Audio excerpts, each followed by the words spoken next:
Hello everyone, I'm the Dream Teller and I'm here to help you today. I know you use this video to fall asleep, so before that, like the video and subscribe to the channel.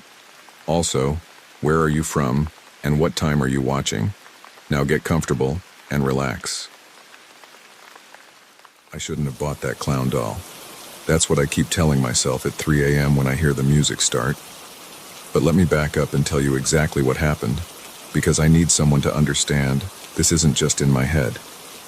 It started 3 weeks ago. I needed a birthday gift for my niece Emma's 8th birthday. She collects dolls, and I wanted to get her something unique. Not another mass-produced Barbie from Target. I was walking down Madison Street when I saw this antique shop I'd never noticed before. The window display had this old Victorian dollhouse that caught my eye. The shop bell rang when I pushed open the door. Dust floated in the sunlight. The place smelled like old books and furniture polish. An old man sat behind the counter reading a newspaper. He didn't look up. I walked through narrow aisles of shelves packed with old stuff. Glass cases held jewelry. Chairs were stacked on tables. Then I saw it. Sitting on a shelf between some brass candlesticks and a porcelain vase. A vintage clown doll, about 12 inches tall. It wore a blue and white striped costume with red pom-poms down the front. The face was hand-painted porcelain, with rosy cheeks and a red nose. The smile wasn't creepy like most clown dolls. It looked genuinely happy. The hair was real auburn mohair styled into 2 little tufts on either side of its head. I picked it up. The body was soft cloth stuffed with sawdust. I could feel the graininess. The hands and feet were porcelain too, painted with white gloves and black shoes. No cracks or chips anywhere. The craftsmanship was incredible. "How much for the clown?" I called out. The old man finally looked up. $40. "Any history on it?" He shrugged. "European, probably German, late 1800s, good condition." I examined it closer.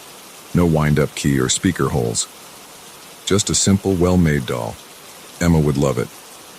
I handed over 2 20s and the man wrapped it in brown paper. That first night I put the clown on my dresser. I planned to wrap it for Emma's party that weekend. I fell asleep around 11. At 3:17 a.m. I woke up to music, a tinkling melody like a music box playing Pop Goes the Weasel. I thought I was dreaming at first. Then I opened my eyes and heard it clearly, coming from the dresser. I turned on the lamp. The music stopped instantly.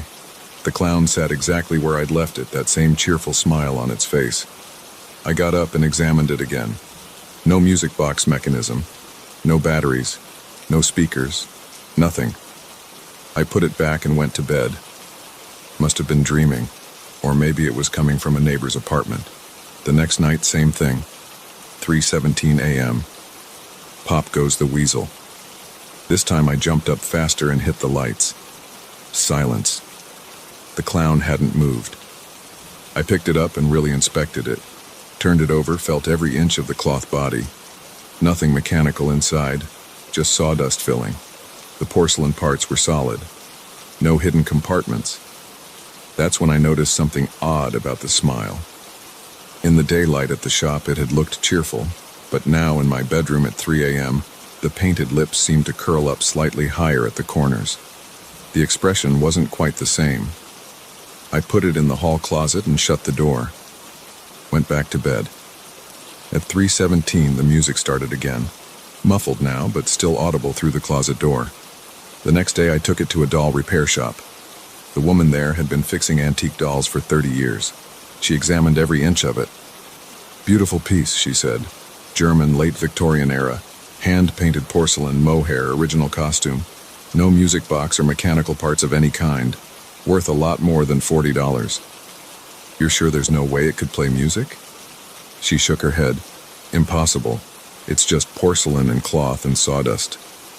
That night, I put it in the trunk of my car. At 3:17 a.m., I woke up to the music. Fainter, but still there, drifting up from the parking lot 3 stories below. I didn't sleep much the next few days. The music came every night at exactly 3:17 a.m. Sometimes loud, sometimes soft, depending where I put the clown. I tried the basement storage unit, the building roof, A friend's house across town. It didn't matter.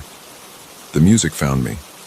I started taking photos of the clown's face several times a day. After a week, I compared them side by side. The smile was definitely changing, getting wider. The eyes seemed to be shifting too, the painted pupils gradually moving to track my position in the room.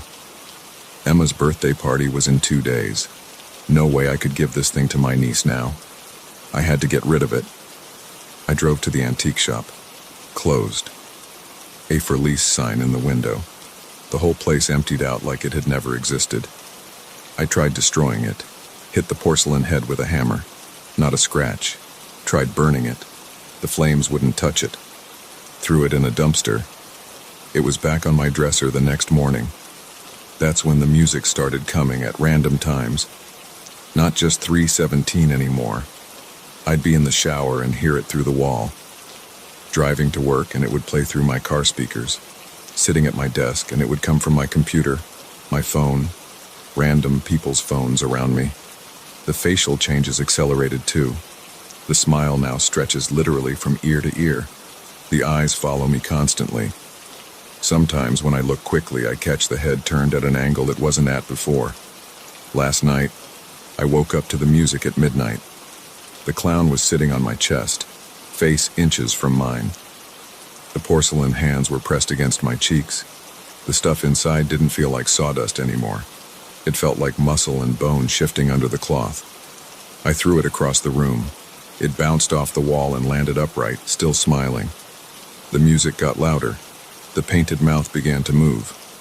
I ran out and checked into a hotel. The music started at 2 a.m. coming from somewhere in the walls. I could hear soft footsteps in the hallway, getting closer to my door. A scratching sound like porcelain fingers on wood. I'm in my car now, driving. Just driving, no destination. The music follows. It's playing through the radio no matter what station I tune to. Even when I turn the radio off, it keeps playing. The clown is sitting in my back seat. I don't know how it got there. I can see it in the rearview mirror. The smile now wraps completely around its head. The eyes are solid black. The fingers are longer, jointed in too many places. The music is getting louder. The clown is moving. I can hear the soft scrape of porcelain on fabric as it crawls between the seats. The smell of sawdust fills the car. Cold fingers brush the back of my neck. I'm writing this on my phone while I drive. The music is deafening now, I can barely think. The clown is right behind my seat. I can feel its breath on my ear. Porcelain fingers are wrapping around my throat. I need someone to know what happened. Why they'll find my car wrapped around a tree or at the bottom of a lake. Why they'll find me with a porcelain-toothed smile stretched too wide across my face. Why they'll hear the faint notes of "Pop Goes the Weasel" at my funeral. Don't buy antique dolls. Don't trust kind smiles. And if you hear music box music at 3:17 a.m., don't open your eyes. The clown is up on my shoulder now. Its mouth is opening. The music is screaming in my head. I can't. Message ends. Found on a phone recovered from a fatal single-car accident on Highway 16. The driver's body was never located. The only other item in the vehicle was an antique clown doll, in perfect condition despite the crash. The doll was logged into evidence but disappeared from the police storage facility 3 days later. Multiple officers reported hearing music box music in the evidence room at 3:17 a.m. the night it vanished. The case remains unsolved. Personal note: if you're reading this and you find a vintage clown doll in an antique shop on Madison Street, walk away. No matter how good the price is, no matter how kind its smile looks, just walk away. And if you happen to know my niece Emma, never tell her about any of this. Let her keep collecting her Barbies. Let her stay innocent about what dolls can do in the dark. The music is starting again. I have to go now.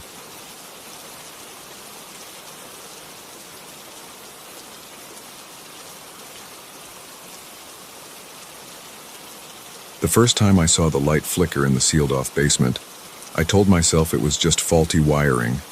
Old hospitals have their quirks, even after renovations. But now, 3 weeks later, I'm sitting in my car outside Memorial General at 10:45 p.m., gripping my flashlight so hard my knuckles hurt. I don't want to go in, but I need this job, and the night shift pays better than anything else I could get with my record. My name's Mike Reeves.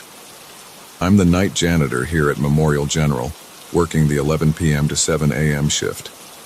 Been doing it for about 2 months now, ever since they finished the big renovation. The hospital needed a complete overhaul after 40 years of use. They gutted most of the old wings, modernized everything, put in those fancy automated systems. But they left the basement alone. Said it wasn't worth the cost to dig down there. Just sealed it off instead. I pull myself out of the car. The November wind hits my face. My work boots crunch on the gravel of the employee lot. Security camera above the service entrance tracks my movement as I badge in. The lock clicks. I'm inside. The night shift is always quiet up here on the ground floor. Just the hum of vending machines and the occasional squeak of nurses' shoes on the polished floor. I check in at the security desk, wave to Bill, who's half asleep behind his monitors. He barely looks up from his crossword puzzle. "All yours, Mike," he says. Same thing he says every night.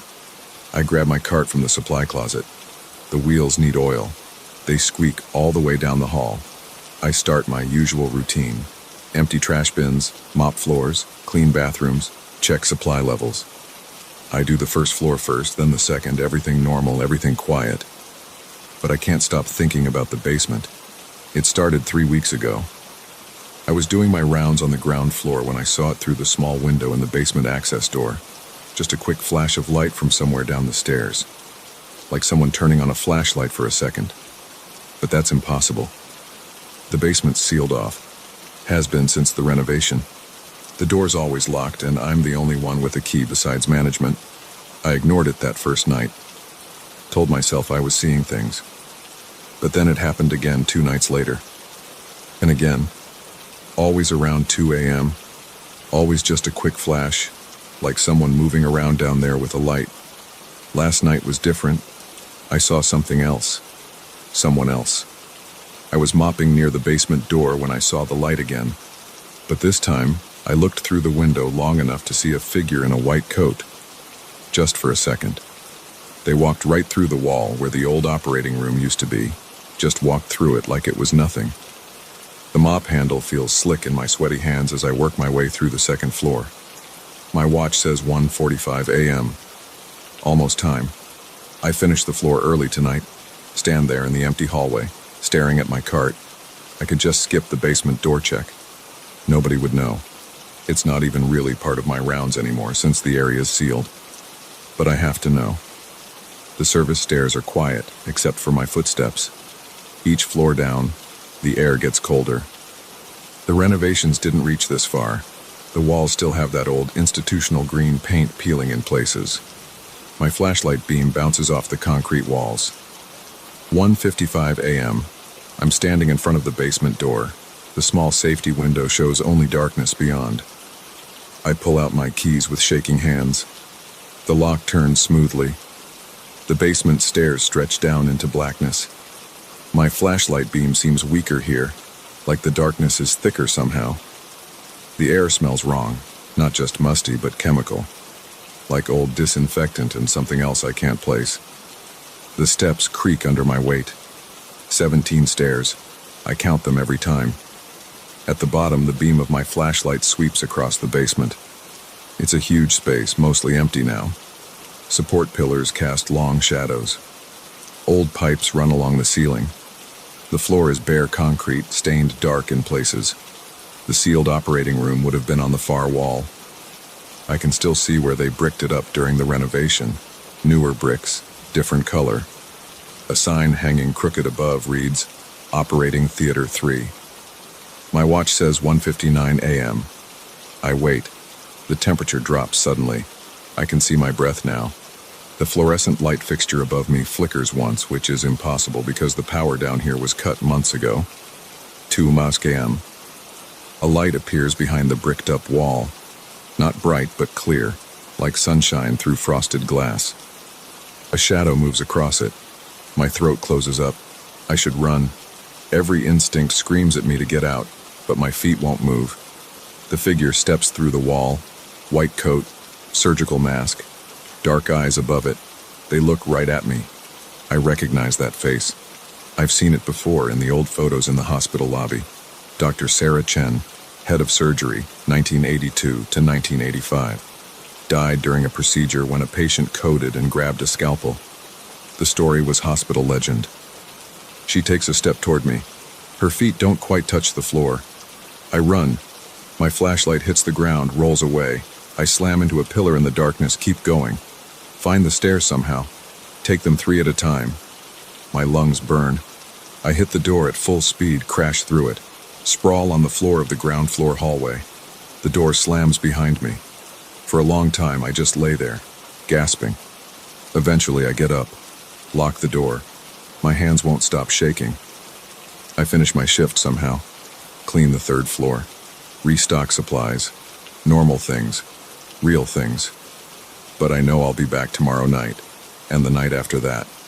Because now, I've seen her, and I have questions. The next few nights, I stay upstairs, do my regular rounds. But I can't stop thinking about what I saw. I spend my days off at the library, researching. Old newspaper articles, hospital records, anything I can find about Dr. Chen. The official story was simple. Patient went into cardiac arrest during routine surgery. In his panic, he grabbed a scalpel from the tray and slashed wildly. Cut Dr. Chen's carotid artery. She bled out before they could save her. But there were rumors, whispers about experimental procedures, missing patients, things that happened in Operating Theater 3 late at night off the books. A week after I saw her, I go back down. Same time, same place. This time I bring a digital recorder, a camera. I need proof. 4 a.m. The temperature drops right on schedule. The light appears behind the wall. She steps through again, looks at me with those dark eyes above the mask. My hand shakes as I raise the camera. Dr. Chen? My voice sounds small in the huge space. She tilts her head, takes another step forward. The camera dies, just powers off completely. The recorder too. Even my flashlight flickers and goes dark. In the darkness, I hear footsteps, getting closer. Something cold brushes my arm. You shouldn't be here. Her voice is like static, like a bad phone connection. No one should be here. What happened? I managed to ask. What really happened that night? Silence. Then, some doors should stay closed. The temperature drops even more. Ice crystals form on my jacket. I can't feel my fingers. He didn't kill me, she says. I killed him. Had to. He knew too much. About the others. About what we did down here. What did you do? Progress requires sacrifice. Her voice comes from right beside me now. The administration knew. They covered it up. Said he killed me. Easier that way. But the truth doesn't stay buried. Something cold presses against my throat, like steel. You should run now, she whispers. Run, and don't come back, or you'll join the others, behind the wall. I run. Faster than last time. Don't stop until I'm in my car, engine running, tires squealing out of the parking lot. I call in sick the next day, and the next. On the 3rd day, I go in to quit. The hospital administrator listens to my story without expression. When I finish, he opens his desk drawer, pulls out a stack of papers. You're not the first night janitor to see things in the basement, he says. Sign these. Non-disclosure agreement, 3 months severance pay. How many others? He doesn't answer, just slides the papers across the desk. I sign, take the money, walk out of Memorial General for the last time. But sometimes, late at night, I think about that basement, about what's behind that bricked-up wall, about progress and sacrifice and doors that should stay closed. And I wonder about the lights that still flicker down there every night at 2 a.m. Wonder who else might see them. Wonder what happens when they don't run away. Because the truth doesn't stay buried, not forever. And some hospitals have more than one kind of patient. I have a new job now, day shift at a warehouse across town. The pay's worse, but the only things in our basement are boxes and rats. But I keep the newspaper clippings, the photos, the research. Somewhere in there is the truth about what really happened in Operating Theater 3, about Dr. Chen and her experiments, about the others behind the wall. Maybe someday I'll be ready to look for it, to go back down those 17 steps and face what waits in the darkness. But not yet. For now I stay in the light, where the doors stay open and the only footsteps I hear are my own. Sometimes, though, when I drive past Memorial General at night, I look at the basement windows. And sometimes, just sometimes, I see a light flicker, see a shadow move past, and I drive faster. Because some stories don't end just because you stop telling them. Some doors don't stay closed, no matter how many bricks you use. And somewhere in the basement of Memorial General, at 2 a.m. every night, Dr. Chen is still making her rounds, still seeking progress, still requiring sacrifice, still waiting for someone else to count those 17 steps down into the darkness. I just pray it won't be me.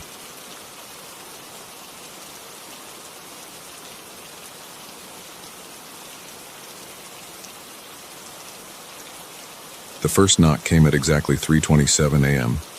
I know because I checked my phone when the sound jolted me awake. 3 hard pounds on my apartment door, like someone using their fist instead of knuckles. I waited in bed, listening. Nothing. Just the hum of the ancient radiator and distant traffic from the cobblestone streets of Old Town.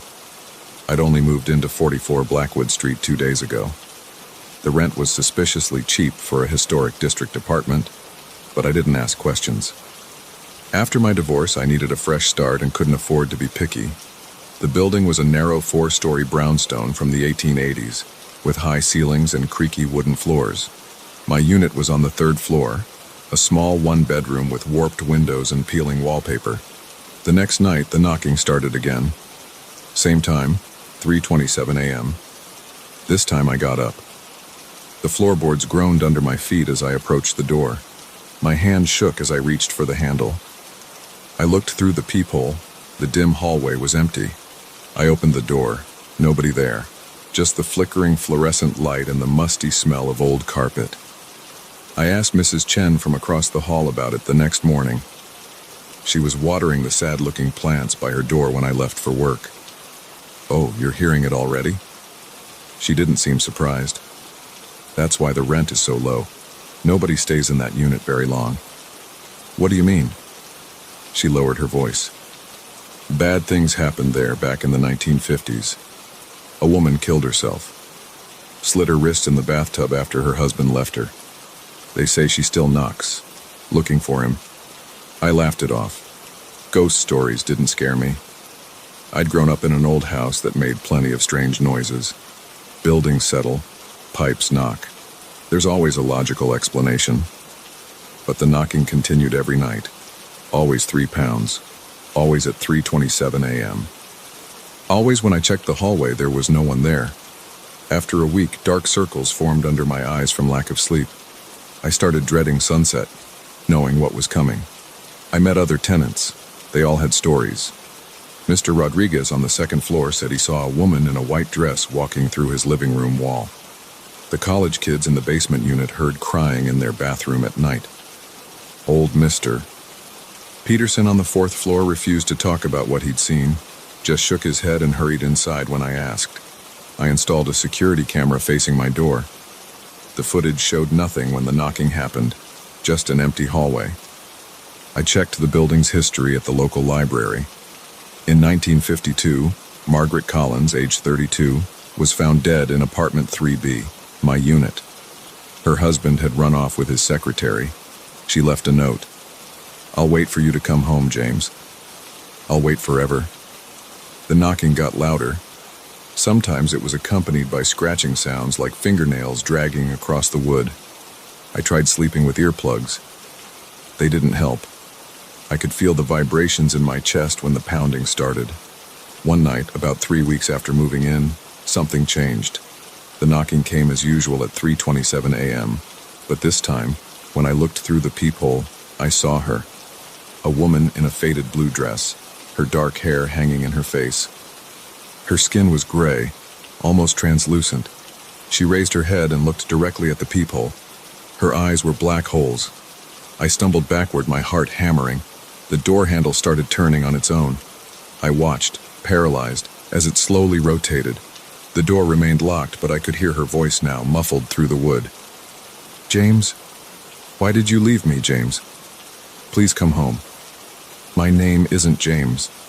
I tried to say this, but my throat was too dry. The temperature in the apartment dropped. I could see my breath. The lights flickered. "I've been so lonely, James. So cold. Let me in." The door shuddered in its frame. The knocking became a furious pounding that echoed through my skull. Pictures fell off the walls. A glass of water on my nightstand shattered. I ran to the bathroom and locked myself inside. The pounding followed me. It was coming from all directions now. The walls, the ceiling, the floor. The mirror cracked. Water began pouring from the faucet and tub spout on its own, steaming hot.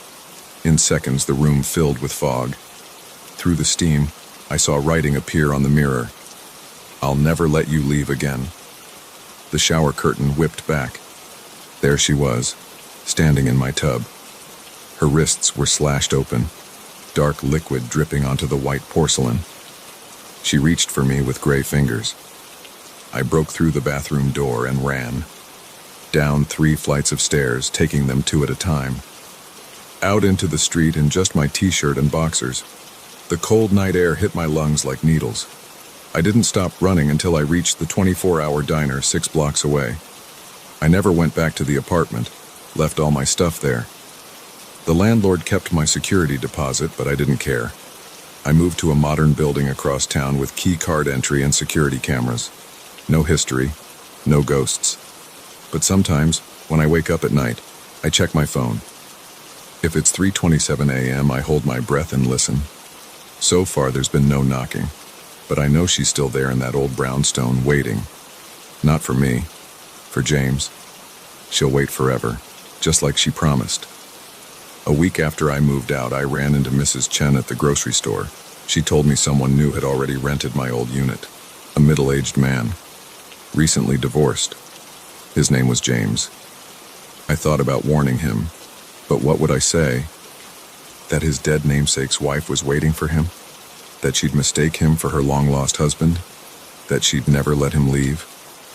I said nothing, just nodded and walked away. That night at 3:27 a.m., I lay awake in my new apartment, wondering if she'd found what she was looking for, if she'd finally stopped knocking.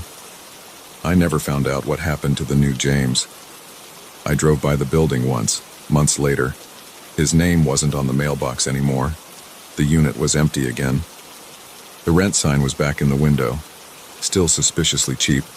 Sometimes I think about Margaret Collins trapped in that loop of abandonment and desperate longing, knocking on doors for 70 years, searching for a man who never came home.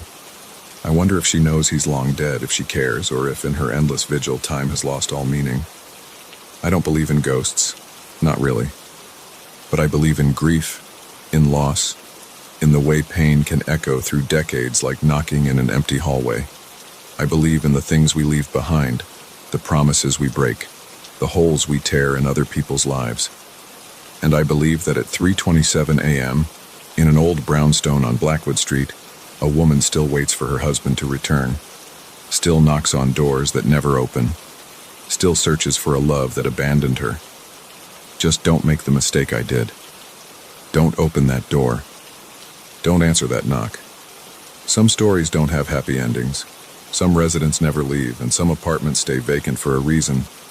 The rent is cheap on Blackwood Street. But the cost? That's another matter entirely.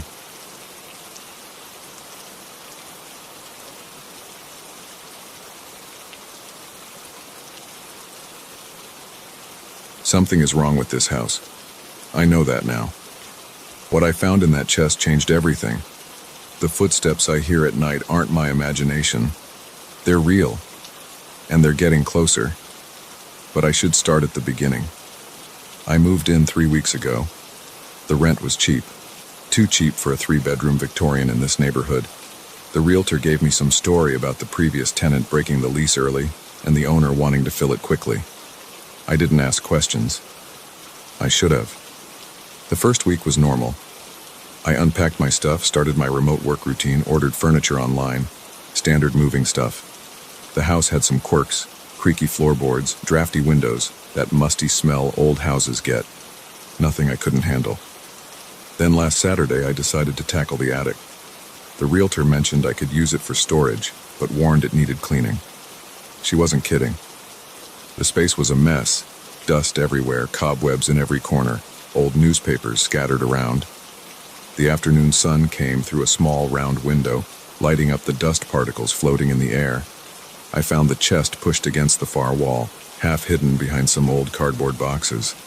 It was made of dark wood, about 2 feet wide and maybe 18 inches tall. Brass fittings on the corners. Heavy. A sturdy padlock held it shut. The lock looked old, covered in rust. I tried picking it with a paperclip, a skill I learned during my misspent youth. No luck. I went downstairs, grabbed my toolbox, and came back with a hammer and crowbar. The lock broke after a few solid hits. The chest's hinges creaked when I opened it.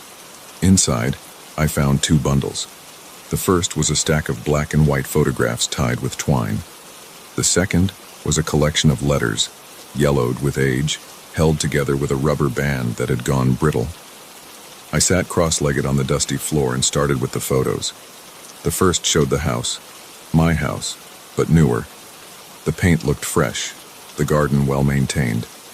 A woman stood on the porch wearing a dress that looked like it was from the 1950s. She wasn't smiling. The next photo showed the same woman inside, standing at the bottom of the main staircase, still not smiling. Something about her eyes bothered me. They were too dark, too intense.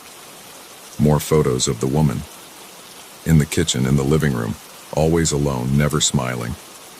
In each picture, she seemed to be staring directly at the camera with those unsettling eyes.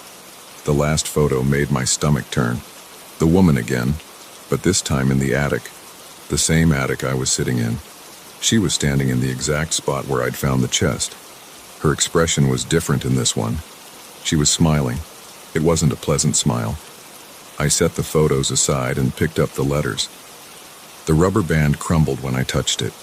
The first letter was dated June 15, 1956. The handwriting was neat but rushed, like someone writing in a hurry. Dear Elizabeth, I know you're still in the house. I can hear you at night. The police don't believe me, but I know the truth. You didn't leave. You'll never leave. But this is my home now, and I won't let you drive me away like you did the others. Margaret. My hands were sweating as I read the next letter. Dear Elizabeth, the footsteps are getting closer each night. I hear the doors opening and closing. I've started sleeping with the lights on, but it doesn't matter, does it? You don't need doors. You never did. Margaret. The third letter was dated 2 weeks later. Dear Elizabeth, I saw you last night, standing at the foot of my bed. I won't write any more letters after this. I know now what you want. God help me. Margaret. That was the last letter. My hands were shaking as I put them back in the chest. The sun had set while I was reading, leaving the attic in shadows. The air felt colder. I closed the chest and went downstairs, made myself a strong drink, tried to rationalize what I'd read. Old houses always have stories. People make up ghost tales. Previous tenants play pranks. I told myself all the logical explanations. Then night came. I was in bed scrolling through my phone when I heard it.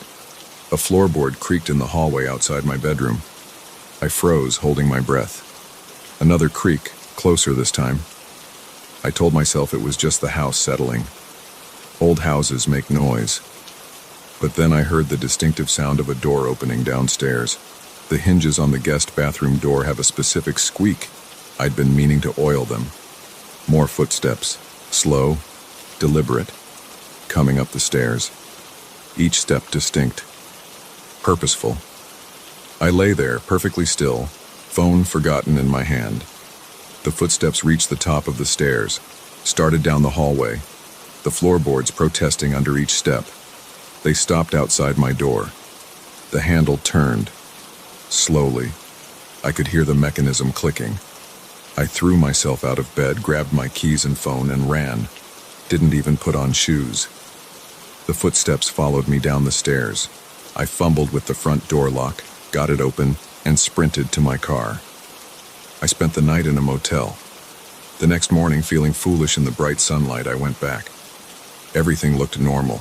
No signs of disturbance. All the doors were shut. I checked every room, telling myself I had imagined it all. Then I saw the chest. It was in the middle of my bedroom floor, open. The photos were arranged in a perfect circle around it. In the center lay a new letter, the paper bright white and fresh. Dear James, welcome home. Elizabeth. I should have left then.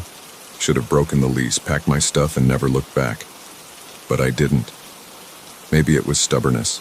Maybe curiosity. Maybe something else was keeping me here. The next few nights were quiet. Too quiet. No house sounds at all, just silence. Heavy silence that pressed against my ears. I researched the house's history online. Found old newspaper articles.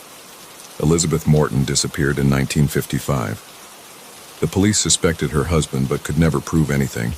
He moved away shortly after. Then Margaret Chen moved in. She disappeared in 1956. No body was ever found. Just a series of letters she'd written to her sister describing strange sounds in the house at night. More tenants came and left quickly after that. None stayed longer than 6 months. The house stood empty for long stretches between renters. Last night, the footsteps came back. I was in the kitchen making dinner. The first step creaked above my head. In the attic. I stopped chopping vegetables, knife frozen in my hand. More footsteps, crossing the attic floor. Then on the stairs leading down. Slow, regular, getting closer.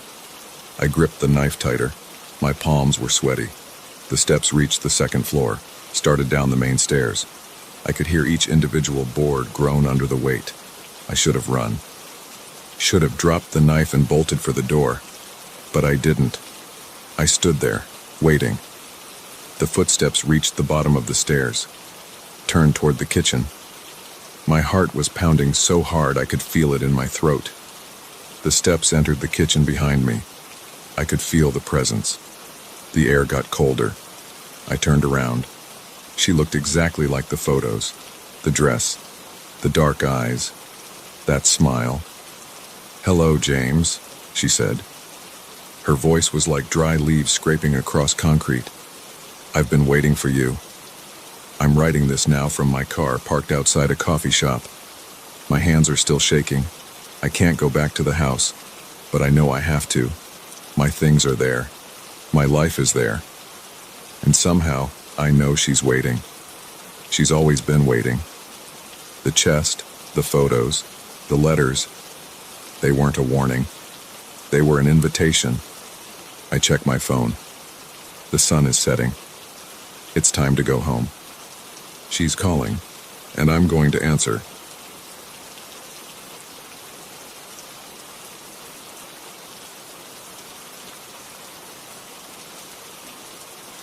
I should have left when I found the first footprints.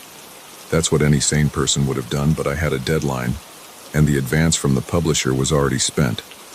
So I stayed. Now I'm recording this on my phone because someone needs to know what happened here. It started 3 weeks ago. I'd rented this cabin in northern Maine to finish my book. No Wi-Fi, no distractions, just me, my laptop, and enough supplies for 2 months. The cabin sits alone on 50 acres of dense forest. The nearest neighbor is 5 miles away, and the dirt road to get here turns into mud when it rains. The first week was perfect. I wrote more in 7 days than I had in the previous month. The silence helped. No traffic noise, no people, no notifications. Just the wind in the pines and occasional bird calls. Then I saw the footprints. I'd developed a routine of walking the perimeter each morning, coffee in hand, clearing my head before writing. The ground was soft from recent rain that Tuesday morning. The prints circled the entire cabin. They weren't animal tracks. They were clearly human shoes, about a size 11, the treads sharp and clear in the mud. They hadn't been there the night before. I'd have noticed them during my evening smoke on the porch. I checked all the windows and doors. Everything was locked, untouched. Nothing was missing inside. I told myself it was probably a hunter who got lost and was looking for help. But why not knock? And why circle the cabin multiple times? The prints were gone the next morning, washed away by overnight rain. I almost convinced myself I'd imagined them. Almost. But they came back 2 days later. Same pattern, circling the cabin. This time they stopped at each window, like someone had stood there looking in. I called the property manager, Bill, on the satellite phone. Reception was awful, but I got enough signal to ask if anyone else had access to the property. "Just me and you got the keys," he said. "Something wrong?" I told him about the footprints. There was a long pause. "Probably just hikers," he said finally. "Property backs up to state forest. They get lost sometimes. At night, the prints weren't there when I went to bed." Another pause. "Want me to send the sheriff out?" I almost said yes, but what would I tell them? Someone walked around my cabin but didn't do anything. I'd sound paranoid. "No," I said. "You're probably right about hikers. I'll put up some no trespassing signs." I hung up and immediately regretted it. The signs didn't help. The prints kept appearing every couple of days, always at night, always circling, always stopping at the windows. I started sleeping with a kitchen knife by the bed. I checked the locks obsessively. I kept the outside lights on all night, but they just created deep shadows in the trees where someone could hide. Then the whispering started. The first time, I thought it was just the wind. A sound like my name, barely audible, coming through the bedroom window. But the air was dead still that night. No wind at all. I sat up in bed, straining to hear. Nothing. Then it came again. "Michael." A whisper, right outside the window. I grabbed the knife and flipped on the lights. Nothing there. Just darkness beyond the glass. I didn't sleep that night. Or the next. The whispering came back every night after that. Sometimes just my name. Sometimes longer phrases I couldn't quite make out. Always in the dead of night. Always outside my window. I started recording on my phone, trying to capture the voice. The recordings picked up nothing but static. I was losing my mind. Had to be. Isolation playing tricks on me. But the footprints were real. I took pictures of those. A week after the whispering started, I found something new. Scratches on the window glass like someone had been trying to get in. Fresh ones, the exposed glass catching the morning light. They were at every window now. I called Bill again. "I'm leaving," I told him. "Something's not right here." "The sheriff can be there in an hour," he said. He sounded worried now. "I'll wait." I packed while I waited, throwing clothes and my laptop in my bag. The scratching started as I was zipping it up, a slow, deliberate sound of nails on glass. I spun around. A face was pressed against the window. I froze. It looked human, but wrong somehow. The skin was too pale, almost gray. The eyes were black hollows. It smiled at me with too many teeth. I ran, grabbed my bag and phone, sprinted for the door. It was already moving around the cabin, faster than anything should be able to move. I fumbled with the locks, hands shaking. The door burst open before I could unlock it. The thing stood there, still smiling. Up close, I could see its skin wasn't just pale, it was transparent. I could see dark shapes moving underneath. "Michael," it whispered. "I've been waiting so long." That's all I remember. They found me 2 days later, walking on the highway 20 miles away. My clothes were shredded. My phone was gone. The cabin had burned to the ground. They blame me for the fire, say I must have knocked over a lamp in some kind of mental break. Say isolation and stress can make people snap. They don't believe me about the footprints or the face at the window. The photos on my phone are gone with it. But I know what I saw, and I know it's still out there. I'm in a hospital now. The doctors say I'm suffering from extreme dehydration and exposure. They've given me something to help me sleep. But I don't want to sleep. Because sometimes in the dark of night I hear it, a whisper coming from just outside my window. "Michael." End of recording. Police report. Addendum. Patient. Michael Sullivan was found deceased in his hospital room on October 15, 2023. Cause of death listed as cardiac arrest. Window was found open despite being locked from the inside. Multiple sets of footprints were discovered in the frost outside the third-floor window. Case remains open.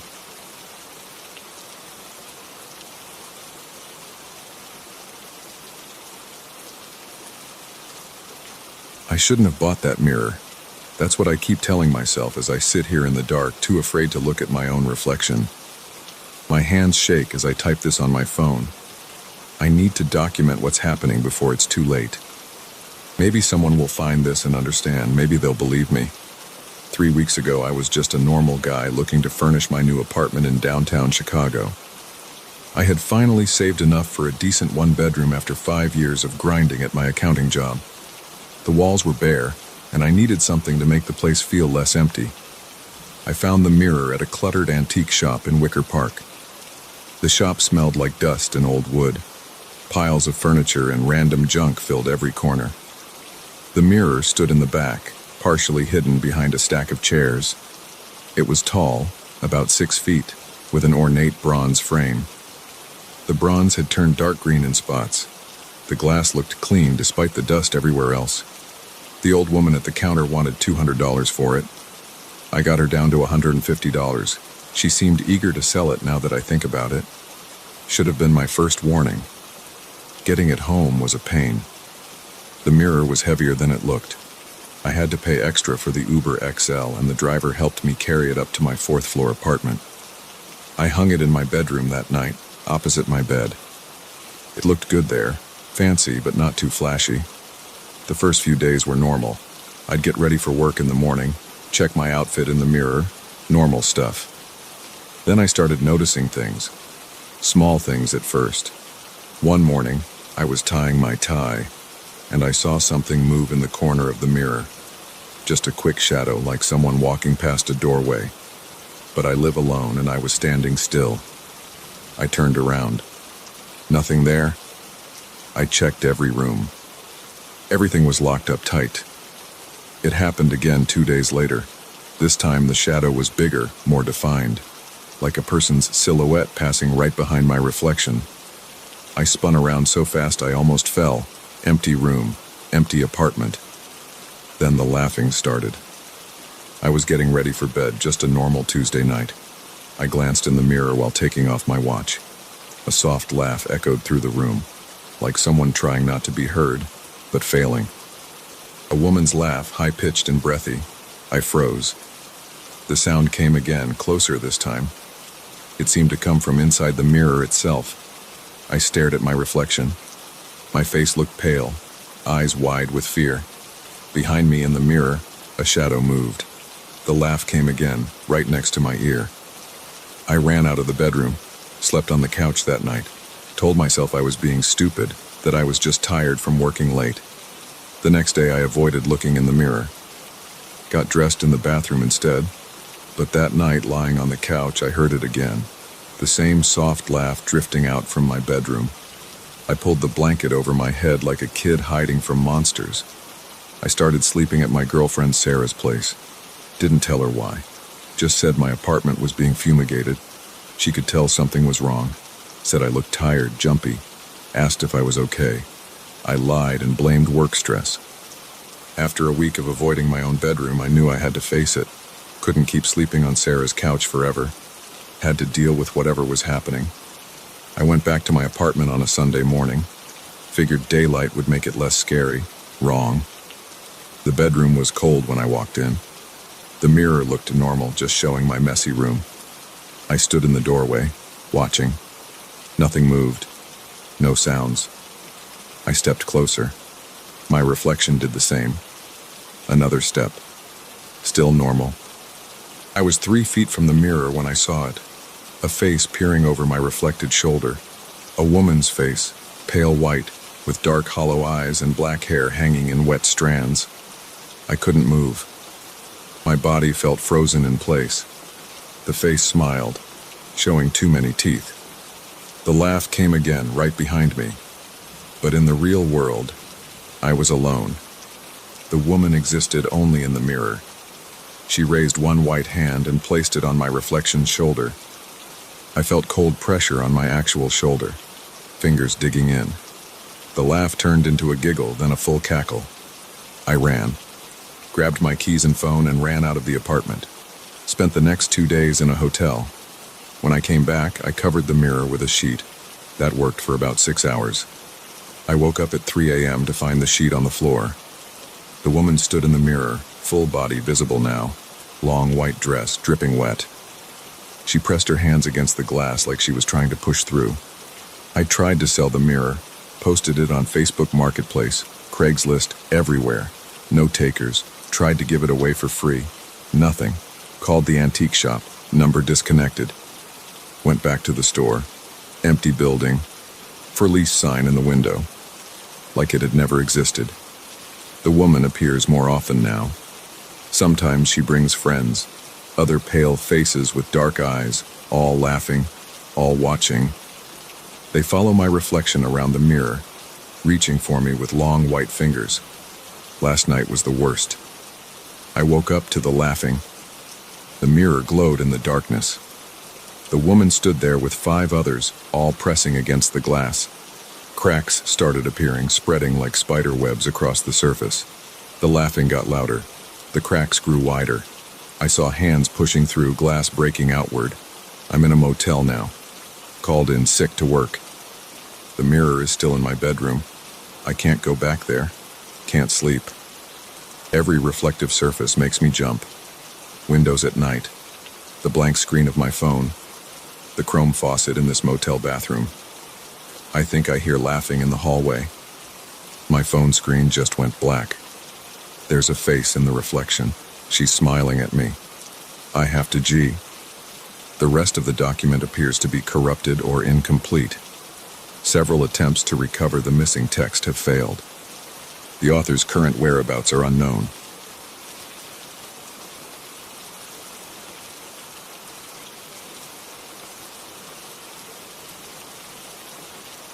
I found scratch marks in the bathroom mirror this morning. 3 parallel lines like something dragged its claws across the glass. They weren't there when I went to bed. I'm sure of it. I checked every room when I first arrived at this cabin yesterday, a habit from living alone in the city. The mirror was clean then. Now it's not. I booked this place as a weekend getaway to clear my head after my divorce. It seemed perfect. No cell service, no Wi-Fi, no distractions. Just me, my laptop for writing, and the solitude of the mountains. The rental listing mentioned a master bedroom, kitchen, living room, and bathroom. Nothing about an attic, but I heard it last night. Something moving up there. The first sounds came around 2 a.m. I was still awake, working on my novel. At first, I thought it was just the wind or settling wood. Old cabins make noise. But then I heard distinct footsteps, the slow, deliberate kind. They crossed from one end of the ceiling to the other right above my bed. The floorboards creaked with each step. I got up and checked the ceiling with my flashlight. No access panel or trapdoor was visible. The footsteps stopped when I moved around. I convinced myself it was just my imagination running wild in an unfamiliar place. I went back to bed, took a sleeping pill, and eventually passed out. But this morning, it wasn't just the mirror. My coffee mug from last night had moved from the kitchen counter to the middle of the living room floor. The throw blanket on the couch was bunched up in a corner, though I'd left it neatly folded. And there were more scratch marks, shallow grooves in the wooden door frame leading to the bedroom. The scratches looked fresh. The exposed wood was lighter than the surrounding surface, no dust or aging visible in the grooves. They started about shoulder height and ran down toward the floor, as if something had dragged its claws while passing through the doorway. I'm not a believer in the supernatural. I deal in facts, logic, concrete evidence. But I know what I heard last night, and I know these things in my cabin have moved. The rational part of my brain says there must be an explanation. Maybe someone else has a key, or there's an animal that found its way inside. The rest of my brain is screaming at me to get in my car and drive away. But I paid for the whole weekend, and the next rental isn't due until Monday. If there is someone or something in this cabin, I need to figure out what it is. I'm going to document everything that happens, keep a record, Maybe writing it down will help me make sense of it. It's 9:47 a.m. now. I've made a fresh pot of coffee and pulled out my laptop. The scratching sounds have started again above me. Slow, methodical. Like something is trying to dig through the ceiling. The noise stops and starts randomly. Sometimes it's just a few scratches, then silence for 20 minutes. Other times it goes on for several minutes straight. It's moving around up there. I've tried knocking on the walls, shouting, even blasting music from my phone, but nothing seems to affect it. I've walked around the cabin's exterior 3 times now, looking for any way something could get into an attic space. The roof is solid, no missing shingles or holes. No visible vents big enough for an animal. The only unusual thing I noticed was a small window near the peak of the roof, about 15 feet up. It's painted shut from what I can tell, covered in years of grime. But something caught my eye. Fresh scrape marks in the dirt and leaves below that window, as if something had recently climbed up or down the wall. 11:23 a.m. The scratching has stopped, but now I'm finding more evidence that something's been moving around the cabin while I sleep. There's a book on the coffee table that I know was on the bedroom nightstand last night. My jacket, which I hung by the door, is now lying in the bathtub. And I keep finding these strange marks, not just scratches but dark smudges on the walls about shoulder height, like something's been brushing against them as it moves through the house. The smudges look almost like handprints, but they're wrong somehow. Too large, fingers too long and twisted. I tried cleaning one off with a paper towel. The mark was sticky, left a dark residue on the towel. It smelled metallic, like copper or blood. 1:45 p.m. I tried calling the rental company, but there's no cell service up here. I could drive down the mountain to get a signal, but something stops me every time I reach for my keys. What if whatever's up there comes down while I'm gone? What if it blocks the doors, traps me out? At least now I can see what it's doing, track its movements. I've started keeping a log of the sounds and where they come from. They're definitely more active on the east side of the cabin, above the bedroom. Every few hours there's a heavy dragging sound, like something large being pulled across the floor.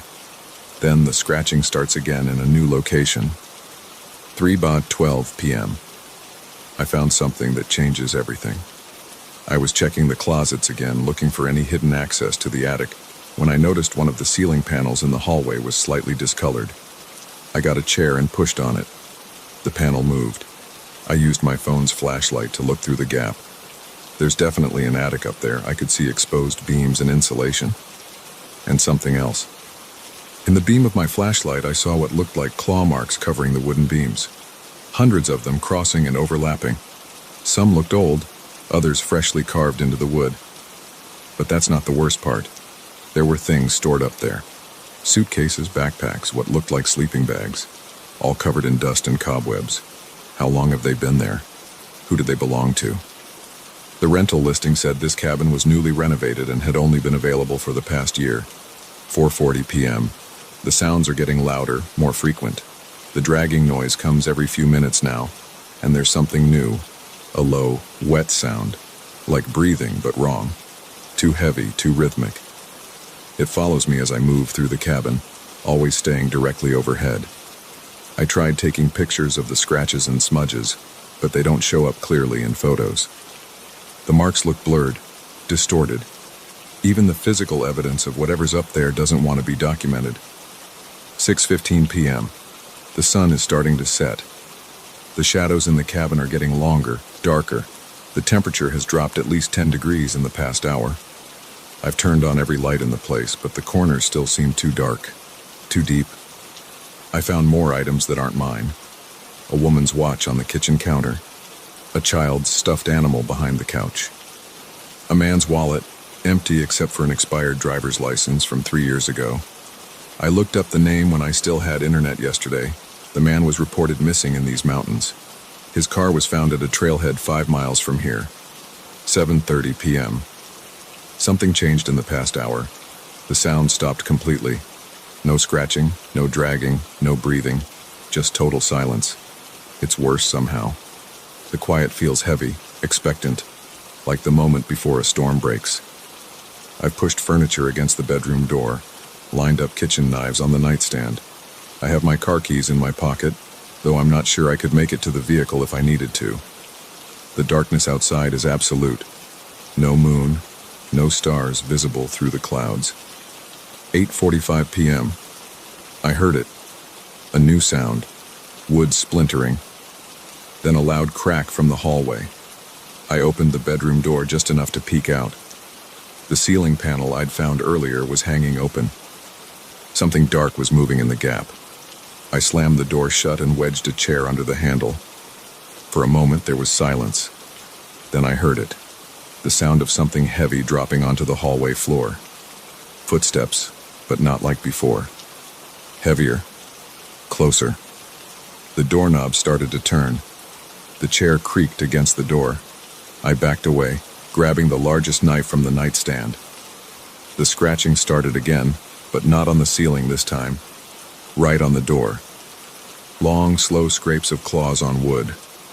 A voice came from the other side.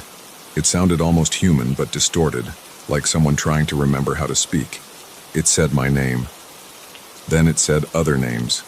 Names I found later on missing persons reports from this area. Dozens of them, whispered one after another. 9:20 p.m. The door is starting to splinter. The chair won't hold much longer. I can see something pushing through the gaps. Long, dark fingers, too many joints, skin like wet leather. The smell is overwhelming now. Copper and rot and something else. Something older. I'm typing this on my phone. Maybe someone will find it, understand what happened here. Why so many people have vanished in these mountains.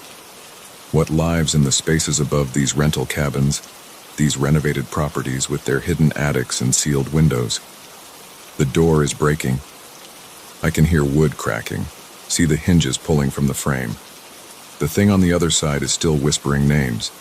It's added a new one to its list. Mine. 9:47 p.m. If you're reading this, don't rent cabin 254 on Mountain View Road. Don't rent any cabin up here. They're not empty. They were never empty. The scratches are getting closer. The door won't last another minute. I can see it clearly now, coming through the splintered wood. God help me. I can see.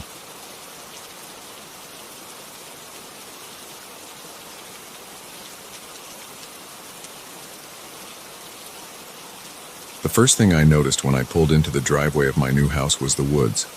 They stretched behind the property like a wall of darkness, even in broad daylight. The realtor hadn't mentioned them.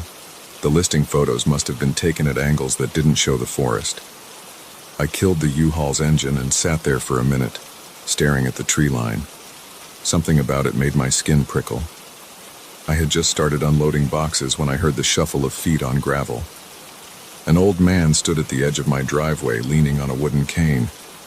His face was weathered, and his eyes had that cloudy look that some elderly people get. But they fixed on me with surprising intensity. "You the new owner?" he asked. His voice was rough, like he didn't use it much. "Yeah, just moved in from Chicago. I'm Dan Marshall." I walked over and held out my hand. He didn't take it.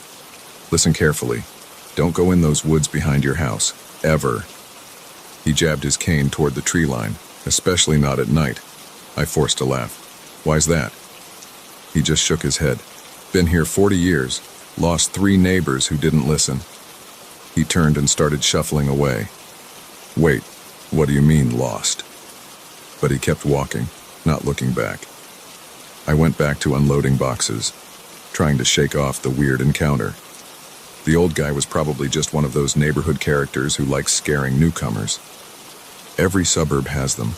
The rest of the day passed in a blur of unpacking and arranging furniture. By evening, I had the basics set up: bed, couch, TV, kitchen stuff.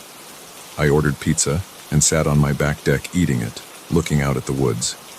The trees were huge old oaks and maples, their branches twisting together overhead to block most of the sky. The undergrowth was thick with bushes and vines. As the sun started to set, shadows crept across my yard.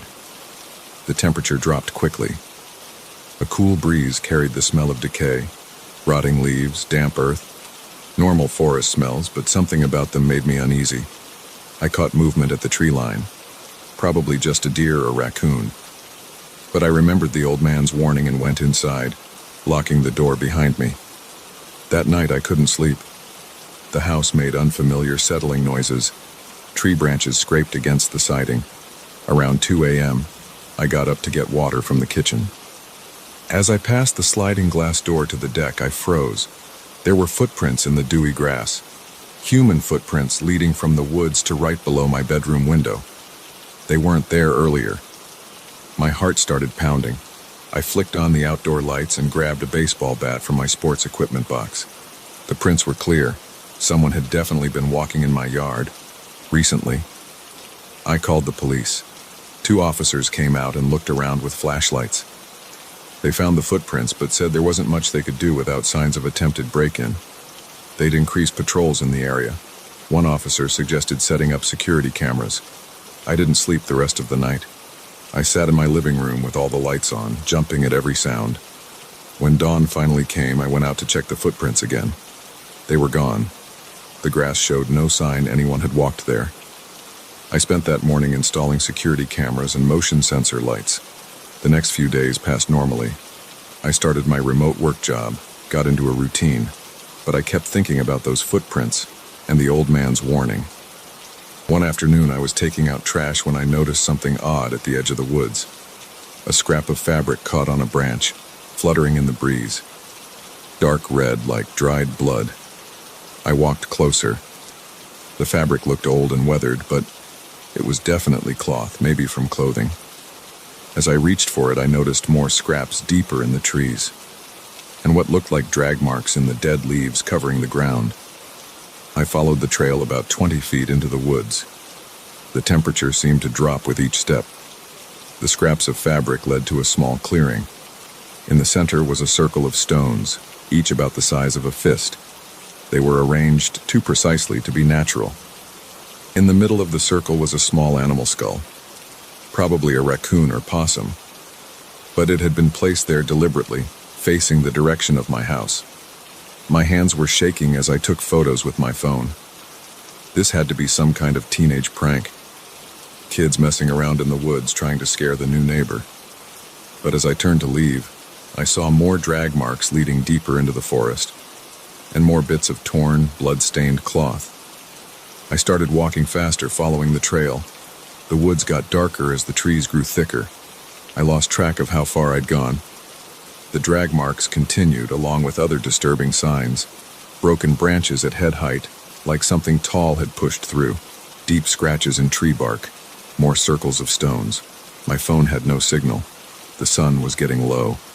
I decided to head back before it got dark. That's when I realized I couldn't tell which direction I'd come from. All the trees looked the same. My heart started racing.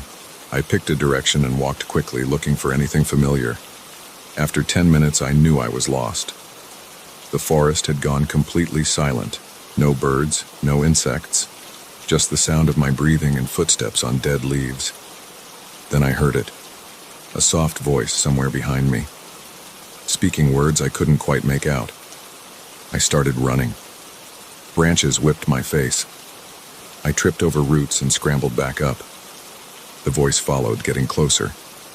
Now there were more voices all around me, speaking in whispers. I burst through some bushes and saw my backyard ahead. I sprinted for the house, not looking back. Inside, I slammed and locked the door, then closed all the blinds. That night, the whispers came again. They started at the edge of the woods, then moved closer to the house. I huddled in my bedroom, every light blazing, as soft voices drifted up from right below my window. They spoke in a language I didn't recognize. The words seemed to slither through the walls. My security cameras showed nothing but static. Just before dawn, the voices stopped. I checked outside, more footprints in the grass, but these were different. They were too long, the toes oddly spaced, and they led in both directions to and from the woods. I drove to the old man's house as soon as it was light. He opened the door before I could knock. "You went in the woods," he said. Not a question. "What's out there? What's making those footprints?" He sighed heavily. "Sit down. You need to know what you're dealing with now." Inside, his house was crammed with books about local history and folklore. News clippings covered one wall, missing persons reports going back decades. All people who had lived near these woods. This area wasn't always suburbs, he said, lowering himself into an armchair. Long ago, it was sacred ground to the native peoples. Not for worship, for containment. They built elaborate rituals to keep something trapped in the forest, something that was here before humans. What something? They didn't have a name for it. Their stories just called it the hungry dark. A consciousness that lives in the spaces between trees. It feeds on human minds, first drawing them in with whispers and visions, then... He gestured at the missing persons reports. That's insane, I said. There has to be a rational explanation. 3 years ago, the Robertson family lived in your house. Their teenage son started hearing voices from the woods. He'd sleepwalk toward the trees at night. His parents installed locks, cameras, alarms. Nothing helped. One morning they found his bed empty, just bloodstains on the sheets and drag marks leading into the forest. He pulled out a photo album. The pictures showed police searches, volunteers combing the woods, dogs refusing to enter certain areas, strange markings on trees. They never found him, or any of the others. The police blame runaways, animal attacks, accidents. They don't want to see the truth. Which is what? The woods are hungry. And once they notice you, they don't stop until they feed. He leaned forward. You have 2 choices now. Move away immediately, or learn the rituals that might protect you. I thought about the whispers under my window, the footprints that vanished, the circles of stones. Teach me, I said. He nodded and pulled out a thick leather journal. First, you'll need salt, lots of it, and iron, cold iron, not steel. The nails must be hand-forged. That was 3 months ago. I'm still in the house. Every night I refresh the salt lines and check the iron nails driven into the door frames. I've learned the protective chants in languages that hurt my throat to speak. The whispers still come, but they stay at the edge of the woods now. Sometimes I see shapes moving between the trees at twilight, tall, fluid shapes that don't quite match any human or animal form.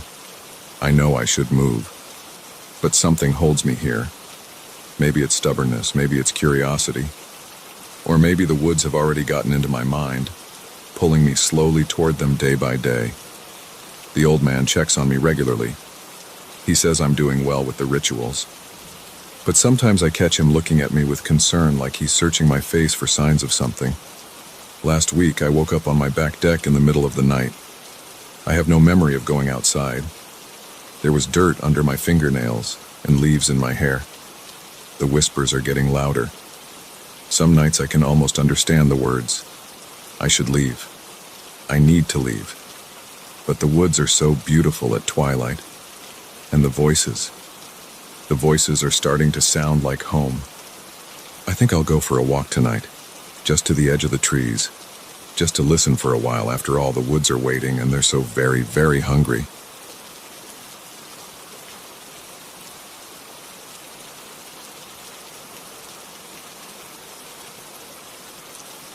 I was wrong about apartment 4B being empty. Dead wrong. The first noise came 3 weeks after I moved in. A soft thud from above, like something heavy being set down. I ignored it. The building was old, pipes groaned, floors creaked. Normal stuff. But it kept happening. Small sounds at first. Footsteps crossing the ceiling at 3 a.m. The scrape of furniture being dragged. A door closing. Each time I told myself it was nothing, had to be nothing. The landlord confirmed 4B was vacant when I signed my lease for 3B last month. Nobody lived there. I called maintenance anyway. Just checking. Is anyone living in 4B now? No, sir, the guy said. Been empty 6 months. Owner's trying to sell it. I hung up and stared at the ceiling. The footsteps had gotten louder lately. More frequent. Always at night. Always when I was trying to sleep. Sometimes they'd pace back and forth for hours, the same path across my bedroom ceiling. Last night things changed. I jolted awake at 2 a.m. to the sound of running water. Not the usual pipe sounds, this was a bathtub being filled. Clear as day, coming from directly above my bathroom. I lay there listening, my heart pounding. The water ran for exactly 17 minutes. I counted every second, then silence, until the splashing started. I got out of bed, grabbed my phone for a flashlight, and headed for the hall. The building was dead quiet except for Mrs. Chen's TV next door. She always fell asleep with it on. I walked to the stairwell, my bare feet cold on the tiles. Fourth floor was darker than usual. The hallway light was out, leaving just the red exit sign at the far end. I swept my phone light across the walls looking for 4B. The beam caught something on the floor outside the door. A man's shoe. Brown leather Oxford, badly scuffed. Just one, placed perfectly centered in front of 4B like it was waiting for me. I picked it up. The leather was wet, dripping onto the carpet. It smelled like river water. Thomas. The whisper came from behind the door. Soft, barely audible, but it was my name. I dropped the shoe. It landed with a wet thud. Thomas. Louder this time. A woman's voice, but wrong somehow, like she was talking through water. I backed away. My phone light flickered, dimmed. The whisper came again, right next to my ear. I've been waiting for you. I ran. Down 3 flights of stairs, nearly falling, back to my apartment. Slammed the door, locked it, grabbed my baseball bat from the closet. Stood there in the dark, breathing hard, listening. Footsteps above. Slow, deliberate, crossing to my bedroom. Water dripping through my ceiling, forming a puddle on my floor. The drops were red. That was an hour ago. I'm writing this from my car in the parking lot. The lights are still on in my bedroom window. A figure keeps passing by. Tall, female, dripping water. Every few minutes she presses her face against the glass and mouths my name. I'm not going back up there, but I know she'll find me eventually. They always do, the ones who drown in that bathtub. And they're always looking for company. The thing is, I remember that shoe. I was wearing its pair the night Sarah died. The night I held her under the water until the bubbles stopped. The night I carried her body down 4 flights of stairs and into the river. I thought I'd gotten away with it, but the dead have a way of rising. Sarah's at my car window now. Her skin is gray and bloated, her hair floating like seaweed around her face. Water streams from her mouth as she smiles.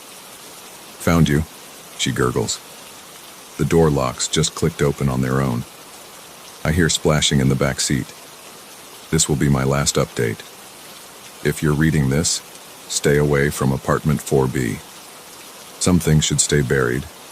Some silences should never be broken.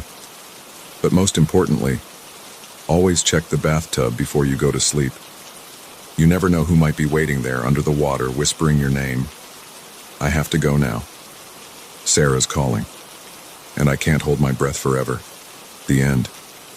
I kept you waiting long enough. You found me up here in 4B. No more running. No more hiding. It's time to face what I did. The bathroom door creaks open. I see your reflection in the mirror, still wearing that blue dress from that night, dark hair plastered to your face. Water pools at your feet. Ready for your bath, Thomas? Your hands are cold on my shoulders, strong. I don't resist as you guide me toward the tub. The water is black as river mud. I missed you, you whisper, pushing me down. We have so much catching up to do. The water closes over my head. Your fingers tangle in my hair, holding me under. Bubbles stream from my mouth as I scream, but that's okay. We have all the time in the world now. Somewhere far below, in apartment 3B, a new tenant is lying awake, listening to the splashing sounds from above, wondering why the empty unit isn't so empty after all. They'll find out soon enough. We all do in the end. The water is in my lungs now. Everything's getting dark. See you soon, Sarah. I've kept you waiting long enough.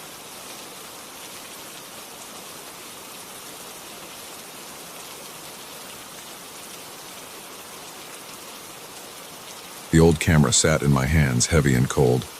I found it at Jimmy's Antiques on 23rd Street last Tuesday.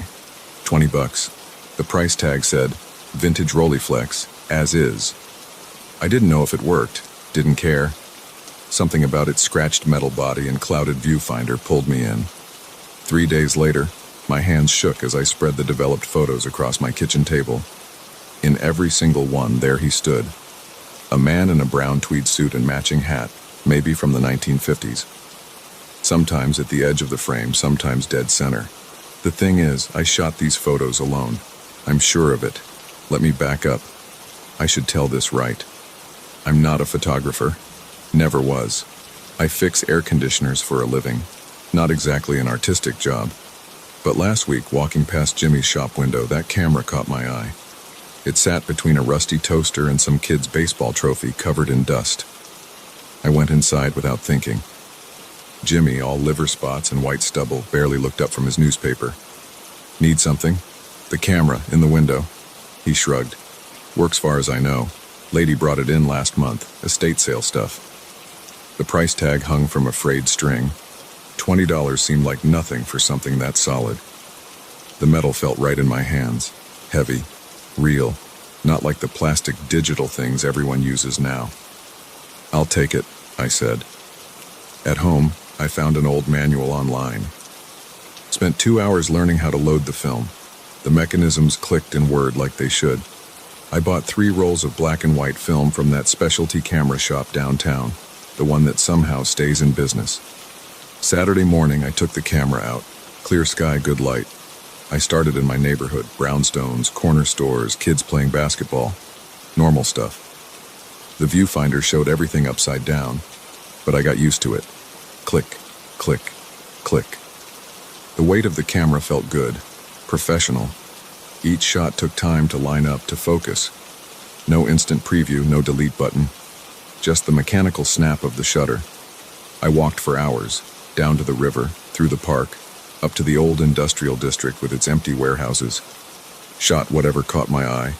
Pigeons on power lines, rust patterns on metal doors, shadows of fire escapes. Used up all 3 rolls. The camera shop guy said they'd have the photos ready Tuesday. I hadn't shot film since I was a kid. Forgot how you had to wait. Tuesday came. The prints felt thick in the envelope. Good paper. I waited until I got home to look at them. The first photo showed my street, early morning. Empty sidewalk, parked cars, nothing special. Except there he was. Standing by a fire hydrant. Brown tweed suit, matching hat pulled low. Old-style clothes, like from an old movie. Must be a coincidence. Just some guy walking by. Second photo. The basketball court, kids playing. And there, between 2 teenagers going for a rebound, the same man. Same suit, same hat, standing perfectly still. My hands started sweating. Photo after photo. The river. Empty warehouse. Coffee shop window. Every single one had him. Sometimes far back, sometimes right in front. Always the same position. Standing straight, arms at his sides. Face shadow dark under that hat brim. I remember taking these shots. I was alone most of the time. When other people were around, they moved, blurred. But he was always sharp. Perfect focus. The last photo made me drop the whole stack. It showed my kitchen. Through the viewfinder, before I took the shot. Empty room, morning light through the window. But in the print, he stood at my sink, looking straight at the camera. At me. I haven't touched the camera since. It sits in my closet now. But last night I heard something from in there. A click. Like a shutter. I'm writing this down because I need to tell someone. Need to make sense of it. The photos are spread out on my table as I type. 87 pictures. He's in every one. Wait. The closet door just creaked open. I hear footsteps. There's something else I haven't mentioned. In that last kitchen photo, the one where he's looking at the camera, I can see his face now. I didn't notice it before. He's holding a camera too. A Rolleiflex. Just like mine. And his face. God. His face is mine. Older. Weathered. But mine. The footsteps are closer now. Heavy shoes on hardwood. I smell something. Old wool, maybe. Like a suit that's been in storage for decades. I don't want to turn around, but I will. I have to know. Maybe he wants his camera back. 3 weeks have passed since I first wrote those words. Things have changed. I need to record what happened next. Need to understand it myself. That night, when I heard the footsteps, I did turn around. The man, my older self, stood there in his tweed suit. He held up his camera, pointed at me. Click. I didn't run, couldn't. We stared at each other for a long time. His face was mine, but lined with years I haven't lived yet. Eyes tired, but intense. Finally, he spoke. His voice rasped like old paper. You bought the camera. I nodded. Good. My turn is done then. He set his Rolleiflex on my table. The exact same camera. Even the scratches matched. Your turn now. Turn for what? He sat heavily in my kitchen chair, took off his hat. His hair was gray, thinning, like my father's before he died. To watch, he said, to record, to make sure things happen like they should. What things? He shook his head. You'll see. When you take the pictures, important moments, small things that matter, you have to be there, have to capture them. Why me? Because I was you, and now you're me. He stood up, straightened his jacket. The camera shows you where to go, what to photograph. Follow its pull, you'll understand. How long? Until the next one comes. Like you came for me. He walked to my door, stopped. Don't fight it. The camera chose you, like it chose me, like it chose the one before me. Then he was gone, left his camera behind. I didn't sleep that night. Stared at the 2 identical cameras on my table. In the morning, the old one, his, had vanished. Like he had. But mine remained. And it pulled at me, a tug in my mind, showing me places, moments, things I needed to photograph. The first one came 3 days later, a street corner downtown. The camera drew me there at exactly 8:47 a.m. I stood and waited, watched through the viewfinder. A woman rushed past, late for work maybe, dropped her keys without noticing. I took the photo. Behind her, a man bent to pick them up, called out, ran to return them. 2 months later, I shot their wedding. That's how it goes now. The camera shows me where, when, what matters. Small moments that ripple outward, lives connecting, changing. Sometimes it's simple things. A child finding a lost dog, a stranger helping with dropped groceries. Other times, darker things. Car accidents I can't prevent. Fires I can only document. I'm there for all of them. Recording, watching, making sure they happen. The pictures don't show me anymore. I'm not the ghost in them now. That was him, my future self, completing his watch. Now I stand outside the frame, observing, preserving. Some nights I stare at the camera and wonder how long, how many years, until I put on that tweed suit, until I find the next watcher and pass the camera on. The pull is stronger now, more frequent. It wakes me at odd hours, shows me places across the city, moments I can't miss. I've stopped fixing air conditioners. Don't need money much anymore. The camera provides. Leads me to what I need. My hair is graying at the temples. Lines forming around my eyes. Time passes differently now. Measured in photographs, not days. Sometimes I dream of him, my older self, standing in doorways, on street corners, watching me watch others, making sure I do my job.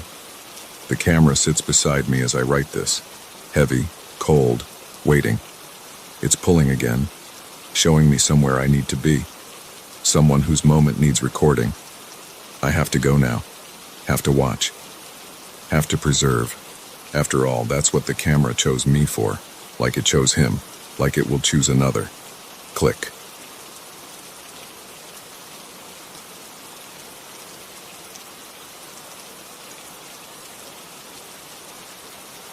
The knocking started on my first night at 3 a.m., 3 sharp raps against my door. I was awake, unpacking boxes. No one was there when I opened it. That was 2 weeks ago. Now I sit in my bed every night staring at the door, waiting. The knocking comes like clockwork. Always at 3 a.m., always 3 knocks, always no one there. I found this place through a Craigslist ad. Historic boarding house, furnished rooms, utilities included, $600 a month. The price was too good to pass up, especially in downtown Portland. The owner, Mr. Harris, met me out front.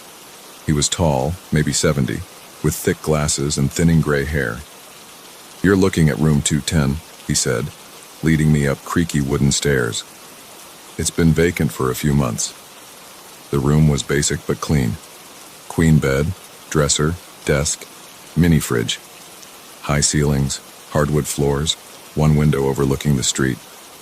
The bathroom down the hall was shared with 3 other tenants, but I rarely saw them. I moved in that weekend. The first few days were normal. I went to work at the coffee shop, came home, watched Netflix, slept. Then the knocking started. At first I thought it was another tenant, but no one was ever there. I started staying up, watching through the peephole. The hallway remained empty. The knocks came anyway. After a week, I asked Mr. Harris about it. Knocking. He adjusted his glasses. "What time did you say?" 3 a.m., every night. His face changed, just for a second. Then he smiled. "Old building. Pipes make noise sometimes." "These aren't pipes. They're knocks.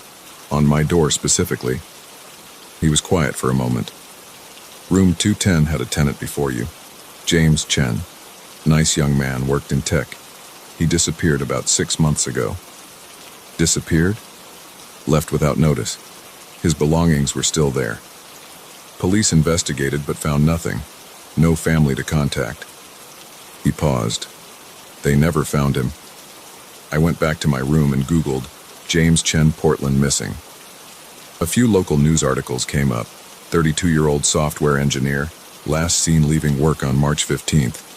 Car found in the boarding house parking lot. No signs of foul play. Case went cold. That night, I lay in bed waiting. My phone showed 2:59 a.m. The air felt heavy. At exactly 3 knocks rang out.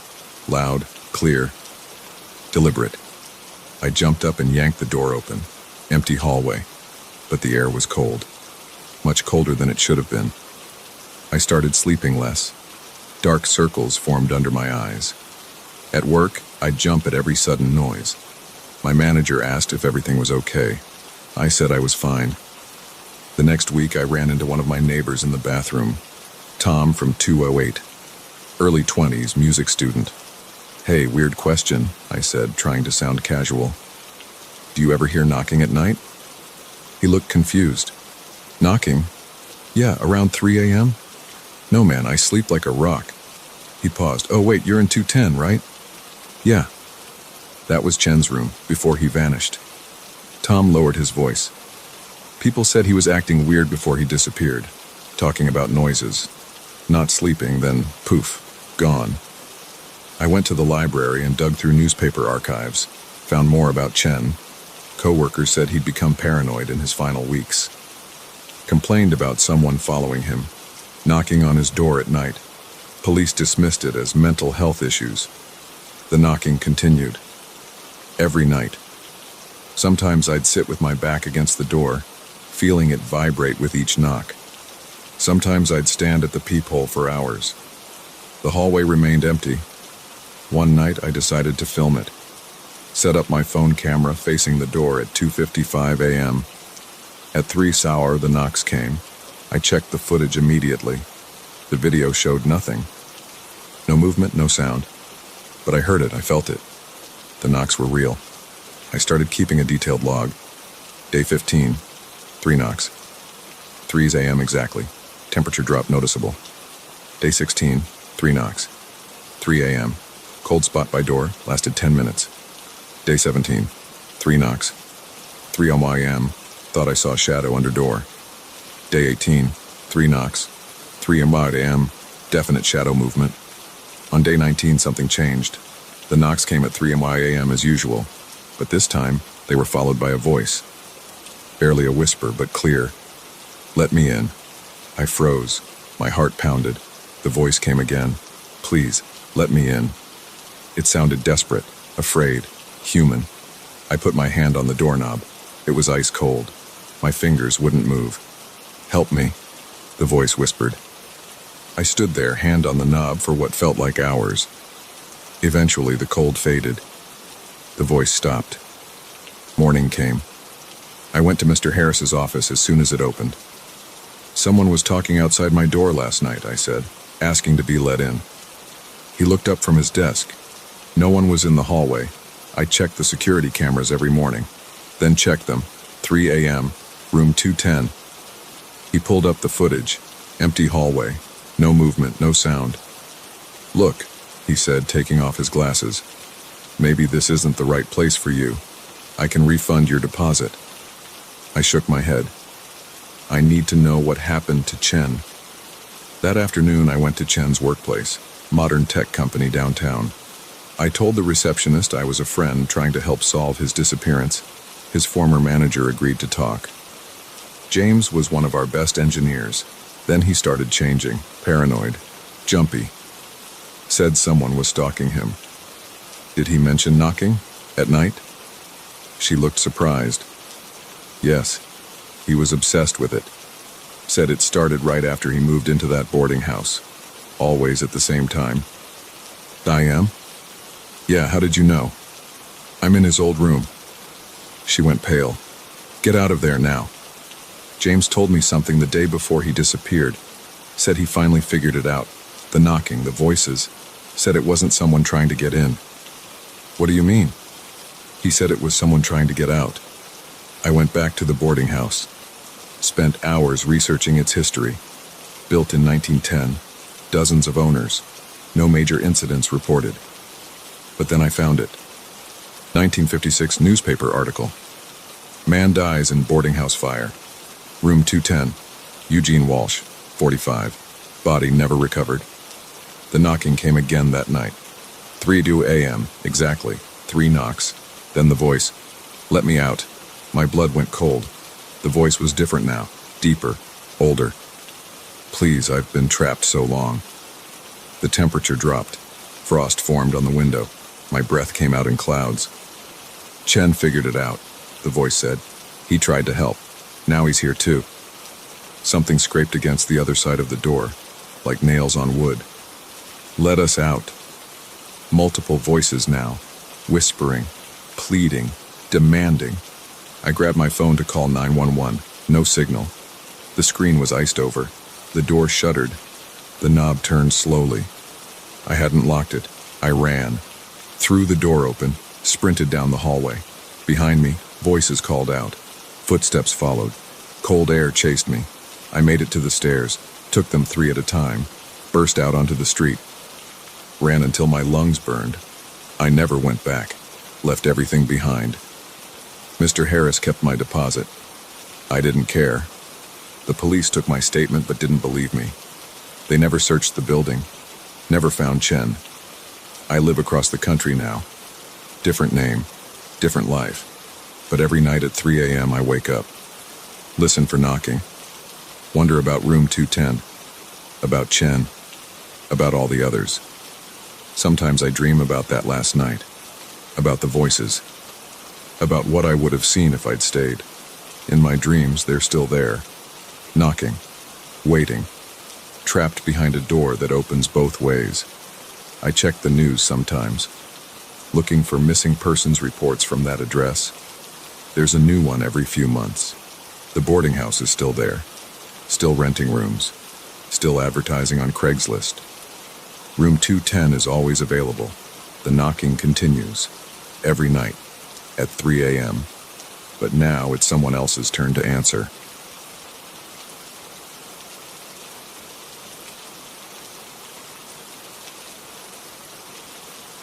I'm done being quiet about what happened on Route 23. The cops think I'm crazy. My wife left me. My kids won't talk to me. But I know what I saw. Every detail is burned into my brain like a brand. I need to get this down before I lose my mind completely. It started 3 months ago. I'd taken the night shift supervisor job at the Amazon warehouse in Butler County. The pay was better, and nights meant less traffic on my hour-long commute. Route 23 was the fastest way home, a winding two-lane road cutting through cornfields and patches of woods. During the day, you'd see tractors and pickup trucks. At 3 a.m., it was just me and the occasional semi. The first time I saw him was 2 weeks into the job.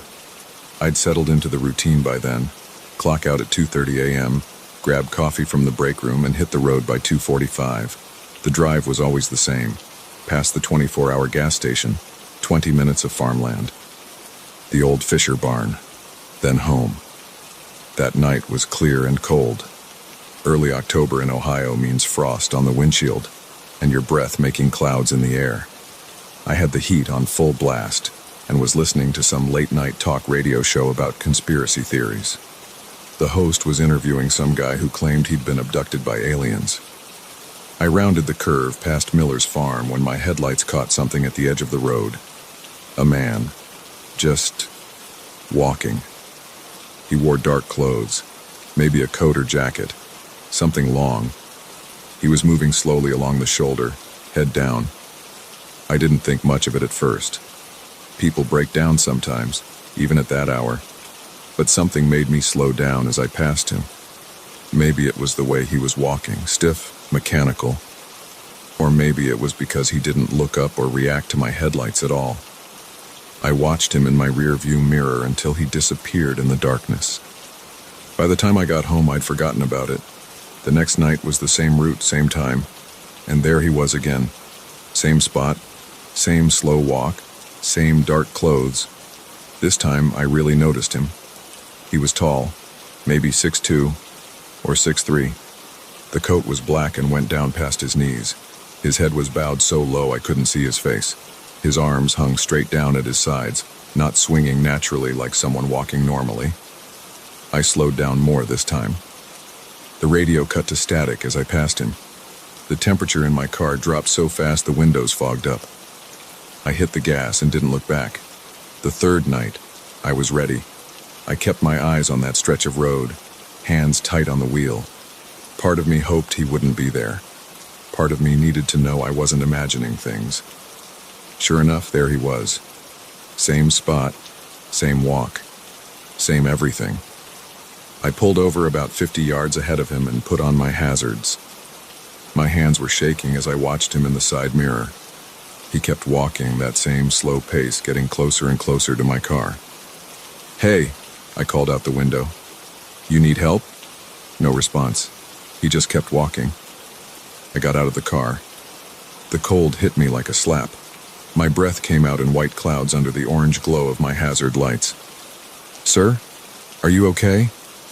He was about 20 feet away now, still walking, still looking down. "Look, I can give you a ride if you need one. It's freezing out here." 10 feet away, I could hear his footsteps now. They sounded wet like someone walking in soaked shoes. 5 feet. I took a step back. Something was wrong. Very wrong.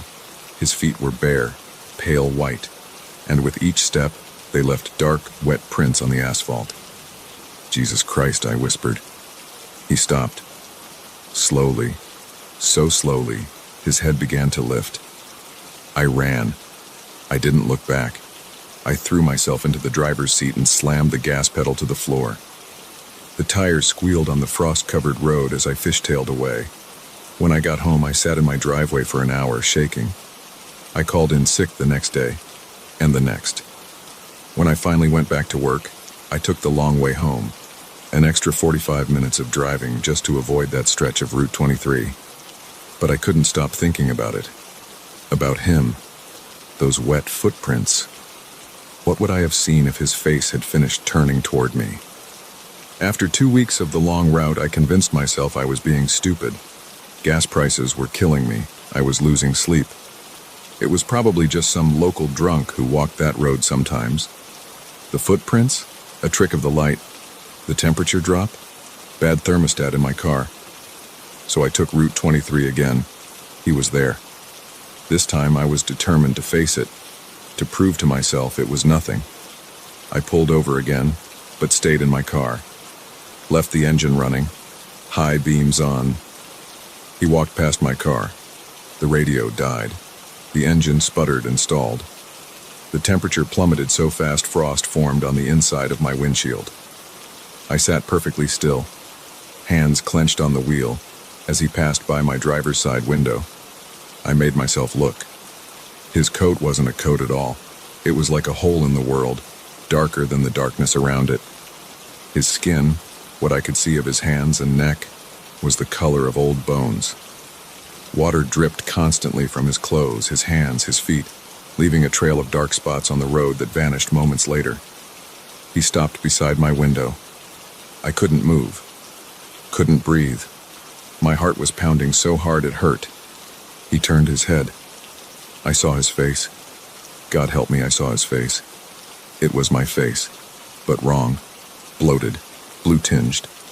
The face of a drowning victim, eyes milky white and lips pulled back in a permanent grimace. Water trickled from the corners of his mouth, his nose, his eyes. I screamed.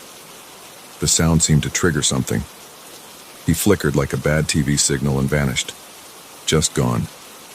All that was left was a single wet footprint on the asphalt beside my car. I sat there until dawn, engine dead, shivering in the cold. When the sun finally rose, I took pictures of the footprint with my phone. It was still there, still wet, hours later. I measured it. Size 11. My size. That was 2 months ago. I quit my job the next day. Tried to tell the police, but they just wrote it off as stress or fatigue or someone playing pranks. I showed them the pictures, but they said they just looked like water spots on the road. My wife thought I was having a breakdown. Maybe I am.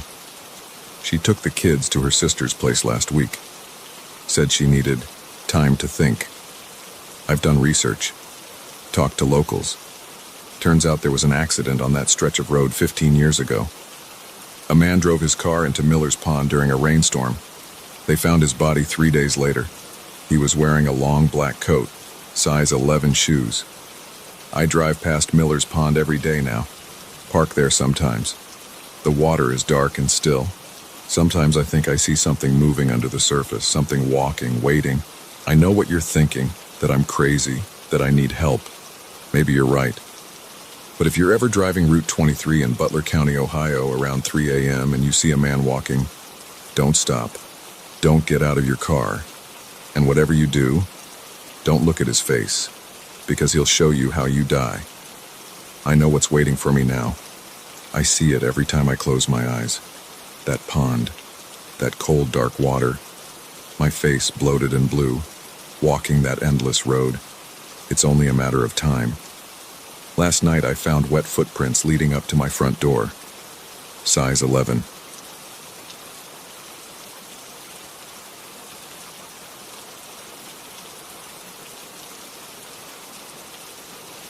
I wish I'd never helped Mike clean out that antique store. The doll sits on my dresser right now. It's staring at me. I know what you're thinking. It's just a doll. But I swear its head wasn't turned this way when I left for work this morning. Let me start from the beginning. 3 weeks ago, Mike called asking for help clearing out his uncle's antique store. His uncle had died, leaving him to deal with 40 years' worth of collected junk. I had nothing better to do on a Saturday, so I agreed. The store sat in an old brick building downtown, paint peeled from the wooden doorframe. The windows were so grimy you could barely see the dusty displays inside. A brass bell jangled when we walked in. The smell hit me first, musty and stale, like old books mixed with mothballs. "Thanks for helping, Dan," Mike said, handing me a pair of work gloves. "This place is a mess. Uncle Ted was a hoarder. We need to sort what's valuable from what's trash." Dust floated in the sunlight streaming through the dirty windows. Shelves crammed with trinkets lined the walls. Glass cases held jewelry, coins, and smaller items. Furniture was stacked randomly, chairs on tables, dressers blocking aisles. We started in the back room. I lifted boxes while Mike checked inventory lists. Most stuff was worthless. Broken toys, incomplete chess sets, damaged picture frames. Then I found the doll. It sat on a high shelf behind some old books, about 12 inches tall, made of porcelain. Its face was hand-painted, pale skin, rosy cheeks, deep blue eyes. The clothes looked handmade, a blue velvet dress with white lace trim, tiny leather boots. Something about it caught my attention. "Hey, Mike, what about this?" I held up the doll. He barely glanced at it. Probably worth something to collectors. Add it to the keep pile. But I kept looking at it. The craftsmanship was incredible. Every detail was perfect. The tiny stitches in the dress, the delicate fingers, the glossy brown hair. The face had personality. It wasn't the blank stare of a typical doll. "How much you want for it?" I asked. Mike shrugged. "Take it. Consider it payment for helping." I should have left it there, but I wrapped it in newspaper and took it home, set it on my dresser. That's when things got weird. The first night I dreamed I was trapped in a small dark space. The air was thick and stale. I couldn't move, couldn't breathe. I tried to scream, but no sound came out. When I woke up gasping, sweat soaked my sheets. I got ready for work, trying to shake off the nightmare. As I grabbed my keys, something felt off. The doll looked different. I could have sworn it faced the window last night, but now it faced my bed. I told myself I was being paranoid. That night, the dream came again. This time I was in an old room. Dusty shelves towered over me. Giant shapes loomed in the shadows. Everything was huge, like I'd shrunk. Heavy footsteps approached. I tried to run, but my legs wouldn't move. I woke up with my heart pounding. The doll had moved again, just slightly, head tilted down instead of straight ahead. I examined it closely. The face that seemed so charming before now looked sinister. The blue eyes held a hungry gleam. The small smile seemed to mock me. "This is stupid," I said out loud. "It's just a doll." I went to work, couldn't focus, kept thinking about those eyes. When I got home, the doll had definitely moved. It sat closer to the edge of the dresser, one arm slightly raised. I took photos with my phone to prove I wasn't crazy. Compared them each morning. Small changes showed up. The head turned a few degrees, an arm lowered. The dress ruffled differently. The dreams got worse. I was in a box, being carried. Rough hands lifted me out. Strange faces peered down. I tried to move, to speak. Nothing worked. I could only watch as I was placed on a shelf, posed like a toy. Because I was a toy. A doll. Trapped. I started sleeping on the couch. The dreams followed. Every morning I checked the photos. Every morning the doll had shifted position, sometimes just slightly, sometimes dramatically. One morning I found it on the floor, face down. Another time it sat on my pillow. I'd wake up to find it in different rooms, the kitchen counter, the living room bookshelf, the bathroom sink. I tried to throw it away. Drove to a dumpster across town. Tossed it in. Felt better. Until I got home and found it back on the dresser. Dressed dirty but intact. I took it to a secondhand store. Left it there. Next morning, back on the dresser. Tried burying it in the woods. Came home covered in dirt. Broke it with a hammer. Woke up to find it perfect again, sitting closer to my bed. The dreams got more intense. I lived entire lifetimes trapped in the doll. Decades of watching, unable to move or speak. Passed from owner to owner, locked in display cases, stored in dark attics, always conscious, always screaming inside. I stopped sleeping, drank coffee all day, took caffeine pills, but exhaustion won. I'd drift off and snap awake to find the doll closer, always closer. Last night was the worst. In the dream, I was the doll again, but this time I saw myself sleeping, watched my own body twitch and mutter, felt the urge to reach out, to touch my face, to switch places. I jolted awake. The doll sat on my chest, face inches from mine, its cold porcelain hand pressed against my cheek. I screamed, knocked it off, ran out of the bedroom, slept in my car. Now I'm sitting at my desk at work, trying to think. The doll is still in my house, waiting. I can feel it. My hands shake as I type this. Need to document what's happening while I still can. While I'm still me. because the dreams are bleeding into reality. This morning I caught my reflection. My skin looked paler, smoother, almost like porcelain. My joints feel stiff, hard to move my fingers. The doll is changing too. Last time I saw it, the face looked more human. The blue eyes had depth, the skin had texture. It's waiting for me. I know what it wants. The switch has already started. I don't want to go home, but I have to face it. Maybe I can break the cycle, destroy it completely, burn it, dissolve it in acid, but I've tried before. It always comes back. I check my phone. New text from Mike. Hey, found some papers about that doll. Previous owner disappeared in 1967. Police found his apartment empty except for a porcelain doll on the dresser. Looks just like you. My fingers tingle. Skin feels tight. I look at my hands. The knuckles are smooth, shiny. I have to go home now. The doll is calling. Soon I'll be free. Free to sit on the dresser, free to wait. Someone will find me. Someone will take me home. And the cycle will start again. But I won't be trapped anymore. I'll be the one doing the trapping. I feel the change spreading. My movements are jerky, mechanical. The doll is winning. Soon I'll be porcelain. Soon I'll be free. Soon I'll be...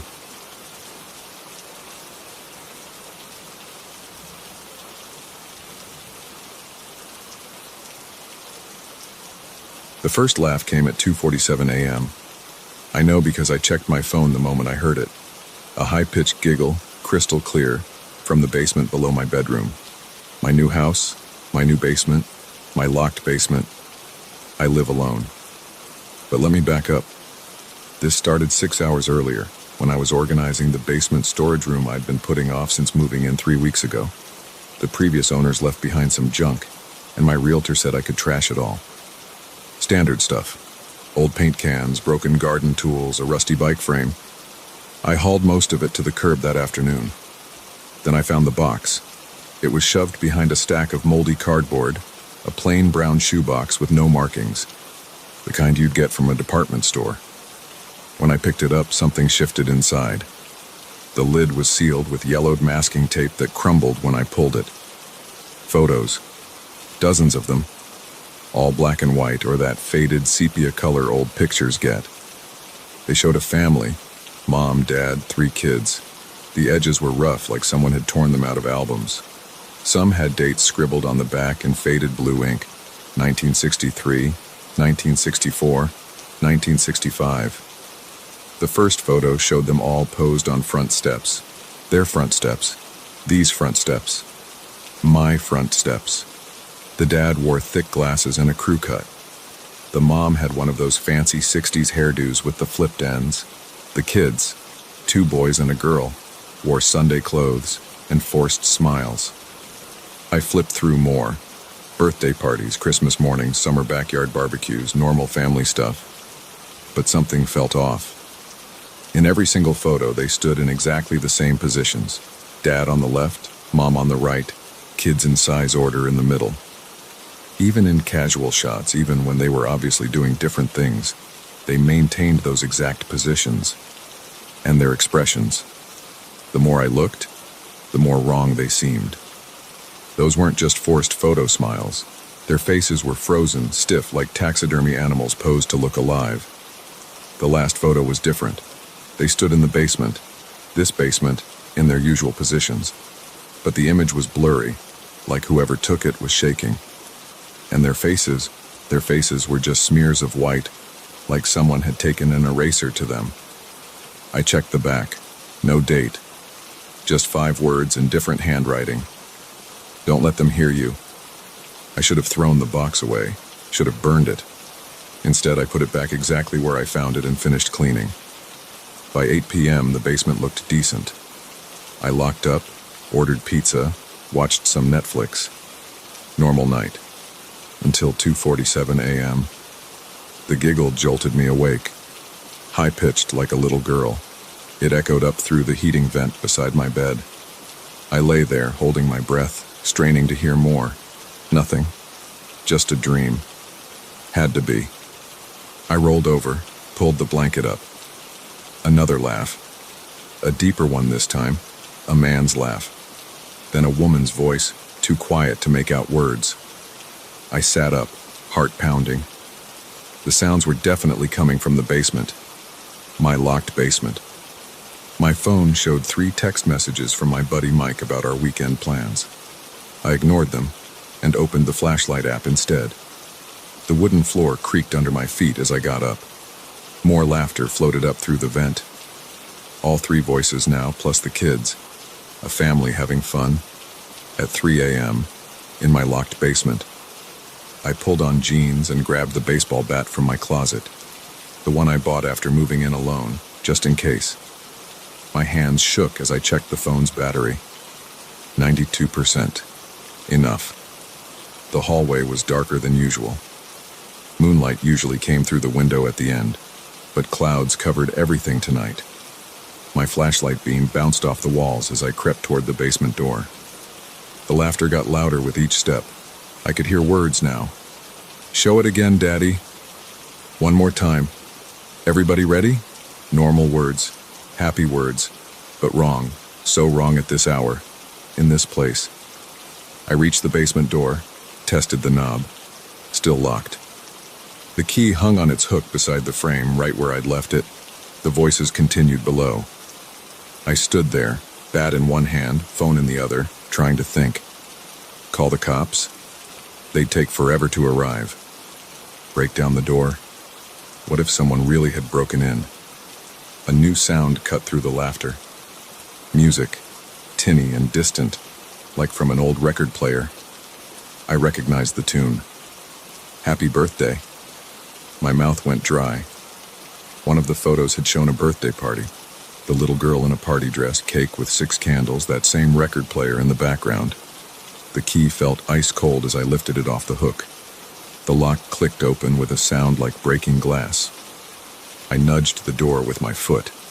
It swung inward on silent hinges. The voices and music grew louder, but they had a strange echo now, like they were coming from underwater. My flashlight beam found the steps.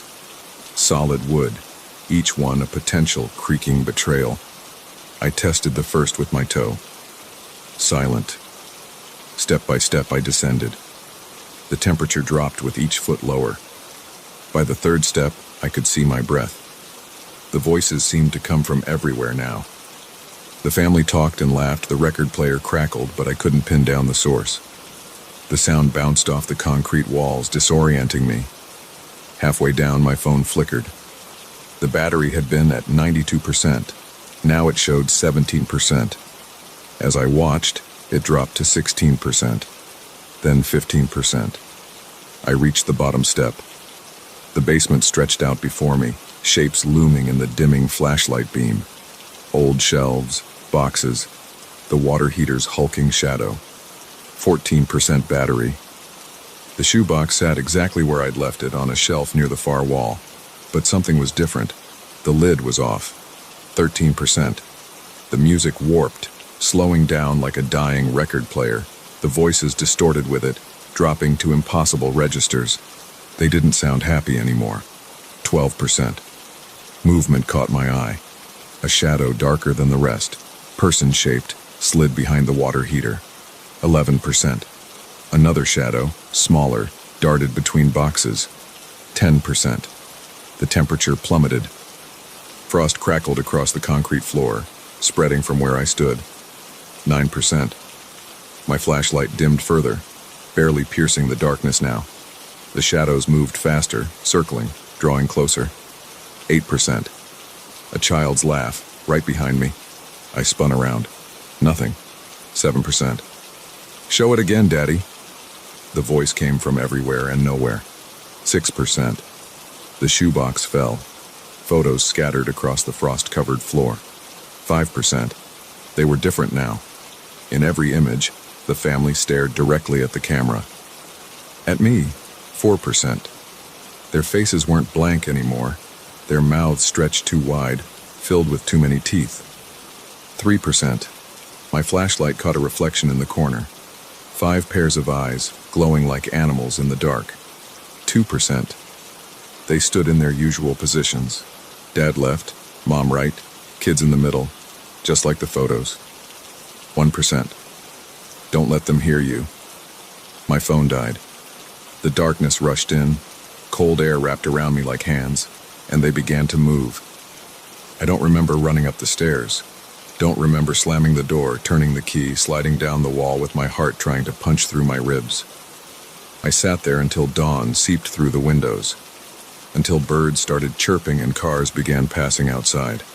Normal sounds, day sounds. When I finally stood on shaking legs, I saw frost under the door. It melted as I watched, leaving 5 puddles, 2 large, 3 small. I called a realtor that morning. The house is on the market now. I sleep at a hotel, coming back only to show the place to potential buyers. Nice family looked at it yesterday. Parents, 3 kids. They loved the basement storage space, said it was perfect for their needs. I tried to warn them, tried to say something about the photos, the voices, the shadows that move wrong. But every time I start to speak, I hear those words. Don't let them hear you. So I stay quiet, sign the papers, hand over the keys, and try not to think about the shoebox still sitting on that shelf, waiting for the next family to find it. The last showing is tomorrow.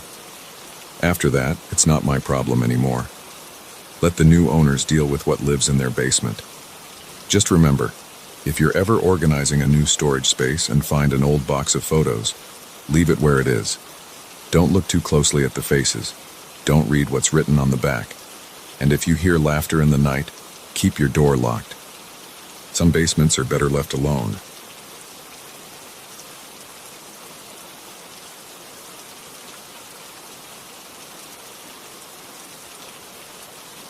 The scratching started on my first night in the house. Just a light scraping against the bedroom window. I told myself it was tree branches, but there weren't any trees near that side of the house. That was my first clue something was wrong with 42 Maple Street, but I ignored it. I needed this place, and the rent was cheap, and I was desperate after my divorce.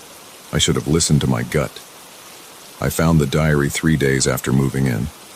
The floorboard in the living room caught my sock. When I bent down to check it, the wood felt loose. I pried it up with my fingers, sending dust everywhere. The leather-bound book sat in a small cavity, wrapped in a plastic bag. The pages were yellowed, but intact. The handwriting was neat, almost too perfect. It belonged to someone named Thomas Warren. The first entry was dated exactly 1 year ago, October 15th, 2023. Something watches me from the backyard. I see it when I'm doing dishes. A dark shape always just at the edge of the window. When I turn to look directly, it's gone. I'm not crazy. I know what I see. I read that entry 3 times. My hands were shaking when I looked up at my own kitchen window. It was past sunset, and all I could see was my reflection in the dark glass. But something made me walk over and close the blinds. The diary entries got worse. Thomas wrote about scratching sounds at night, cold spots in the hallway, the feeling of being watched while he slept, items moving when he wasn't looking. At first, I told myself it was the ramblings of a disturbed mind. But then things started happening to me too. It began with small things. I'd leave my coffee mug on the kitchen counter only to find it in the sink. I'd wake up to all the cabinet doors standing open. The shower would turn on by itself while I was reading in bed. I started taking photos of how I left rooms before going to sleep, just to prove to myself I wasn't imagining things. One entry from Thomas caught my attention. December 3rd, 2023. I saw it clearly tonight. I was up late working, and movement caught my eye. A figure stood in my bedroom doorway. Tall, too tall. Its head nearly touched the frame. It was dark, but not like a shadow, more like a hole in the air. When I blinked, it was gone. But I smell it sometimes now, like wet earth and copper. 3 days after reading that entry, I saw it too. I was walking to the bathroom at 3 a.m. The hallway was dark, except for the nightlight I'd started leaving plugged in. The figure stood at the end of the hall, exactly as Thomas described. Impossibly tall, black as a starless night. My body went cold. I couldn't move. It felt like hours, but it must have been only seconds.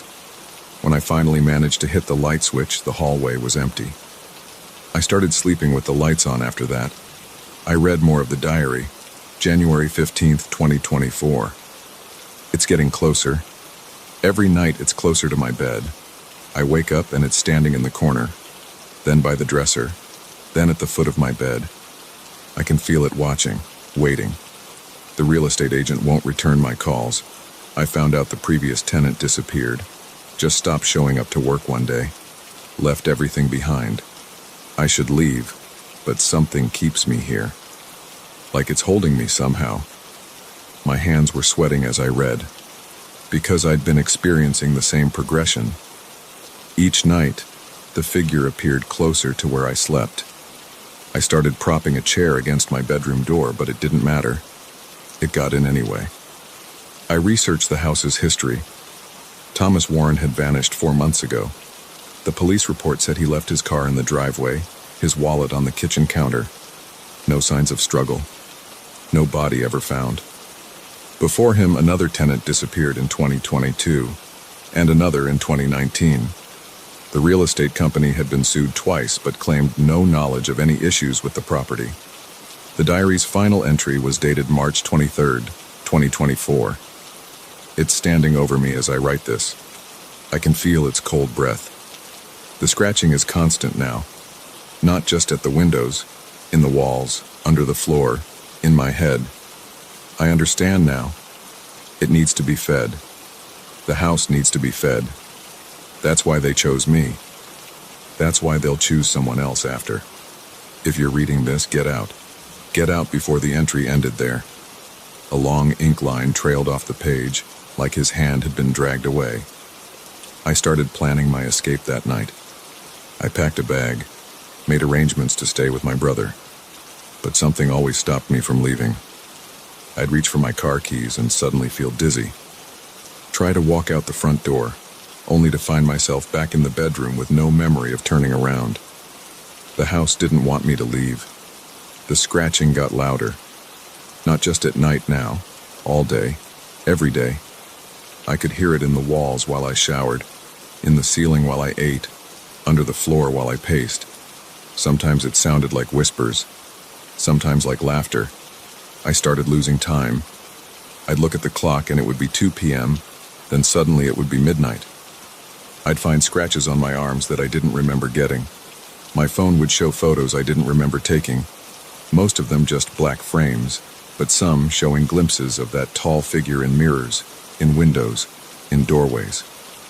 Last night, I woke up in the crawl space under the house.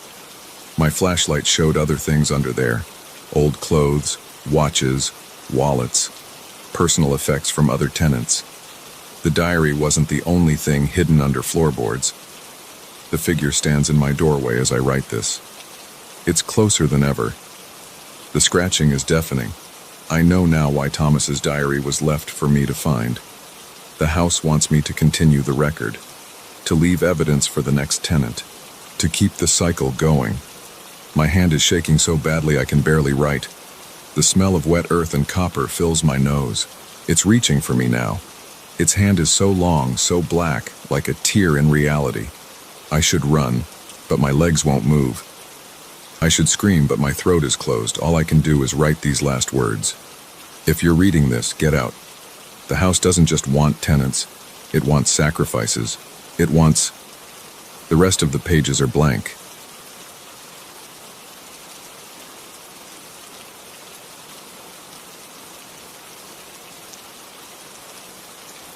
The black Chevrolet started following me 3 weeks ago. Same car, same time, same stretch of road between my office and home. At first, I thought it was just another commuter with a similar schedule. But no one takes the exact same route, at the exact same distance every single day. And no one disappears into thin air at the same curve night after night. I work late at the accounting firm downtown. The drive home takes 40 minutes on good days, closer to an hour when traffic's bad. Most people are already home by the time I leave the office parking garage at 8 p.m. The streets are quieter then, emptier. You notice things more when there are fewer cars around. The first time I spotted the Chevy, I barely registered it. Just another set of headlights in my rearview mirror as I merged onto Highland Avenue. But something made me look twice. Maybe it was how the car kept pace with mine, maintaining the same precise distance no matter how I varied my speed. 3 car lengths back, no more, no less. The driver stayed in shadow, impossible to make out through the tinted windows. The car itself was unremarkable. An older model Impala, black paint slightly faded, no distinguishing features except a small dent in the rear bumper. But something about it felt wrong. The way it moved, maybe. Too smooth, too controlled. Like it was gliding rather than driving. That first night I watched it follow me all the way to Oakwood Curve, that sharp bend in the road just before my neighborhood.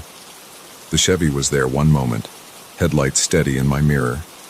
Then I rounded the curve, and when I looked again, the road behind me was empty.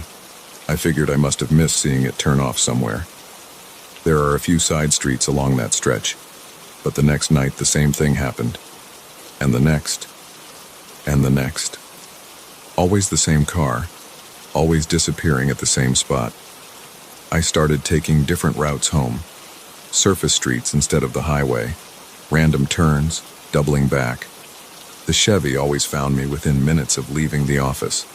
Always kept that same distance. Always vanished at Oakwood Curve. I began documenting everything. Date, time, route taken. I noted the weather, traffic conditions, any possible places the car could turn off. Nothing explained how it could disappear so completely, so quickly, night after night. The lack of sleep started getting to me. I'd lie awake for hours, replaying each encounter in my mind, searching for some detail I might have missed. Dark circles formed under my eyes. My hands shook slightly when I gripped the steering wheel. Coworkers asked if I was feeling okay. I stopped answering my phone when my mother called, not trusting myself to hide the strain in my voice. Tonight that changes. I've mapped out every inch of Oakwood Curve. There are no side streets, no driveways, nowhere for a car to go. The shoulder is too narrow for parking. The guardrail runs unbroken along the outer edge. Whatever happens when that Chevy reaches the curve, I'm going to find out. I left work at the usual time, hands sweating as I pulled out of the garage. The Chevy appeared right on schedule, sliding into position behind me. My heart pounded against my ribs as I drove, checking the mirror every few seconds to make sure it was still there. When I reached Oakwood Curve, instead of continuing through, I pulled onto the narrow shoulder. Gravel crunched under my tires as I brought the car to a stop. The Chevy's headlights filled my mirror, steady and bright. I took a deep breath, grabbed the flashlight from my glove compartment, and stepped out into the cool night air. The Chevy's engine idled, a low rumble in the darkness. I waited for the driver's door to open, for someone to step out and explain what the hell was going on. Nothing happened. The car just sat there, headlights boring into me. My legs felt unsteady as I walked toward it. The beam of my flashlight revealed the familiar dented bumper, the faded paint. But something was different. The windows weren't just tinted. They were completely black, like holes cut in reality. No reflection, no hint of movement inside. I stopped a few feet from the driver's side door. Sweat trickled down my back despite the chill. "Who are you?" My voice came out hoarse. "What do you want?" No response. Just the steady idle of the engine. I reached for the door handle. My fingers touched cold metal. I started to pull. The engine revved suddenly, startling me backward. The Chevy's tires spun, kicking up gravel. Before I could react, it shot forward, passing my parked car and racing toward the curve.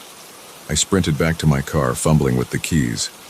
By the time I got the engine started, the Chevy's taillights were disappearing around the bend. I accelerated hard, taking the curve faster than I should have. My tires squealed in protest. The road ahead was empty. I slammed on the brakes, breathing hard. It was impossible. I'd seen the car go this way seconds ago. There was nowhere it could have gone. I jumped out, sweeping my flashlight across the pavement, the guardrail, the dense trees beyond. Nothing. That's when I noticed the smell. Burning rubber, yes, from my tires. But something else too. a sharp metallic odor that made my nose sting. The air felt wrong somehow, heavy and static charged, like just before a thunderstorm. My flashlight beam caught something on the road. Dark streaks that could have been tire marks, but they didn't look quite right. They started abruptly in the middle of the curve and ended just as suddenly about 20 feet later. I knelt down to examine them closer. The marks weren't black like normal tire rubber. They had an oily rainbow sheen like a gasoline puddle in the sun. When I touched one, my fingers came away clean. The surface felt cold, much colder than the surrounding pavement. A car approached from behind, headlights sweeping across me. I quickly got up and returned to my vehicle, not wanting to explain why I was crouched in the middle of the road at night. As I drove the rest of the way home, my mind raced. The next day at work, I could barely focus.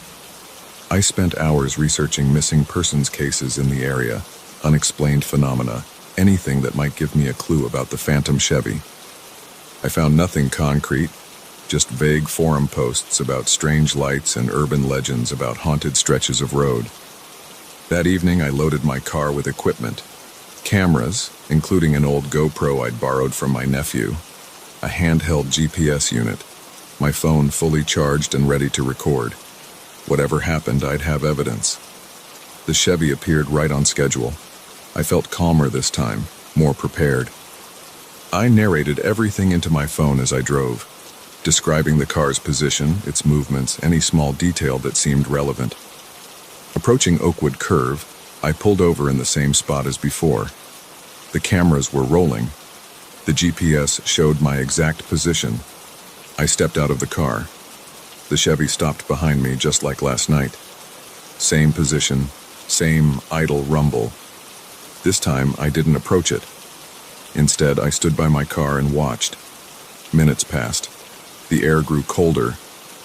My breath fogged in front of my face.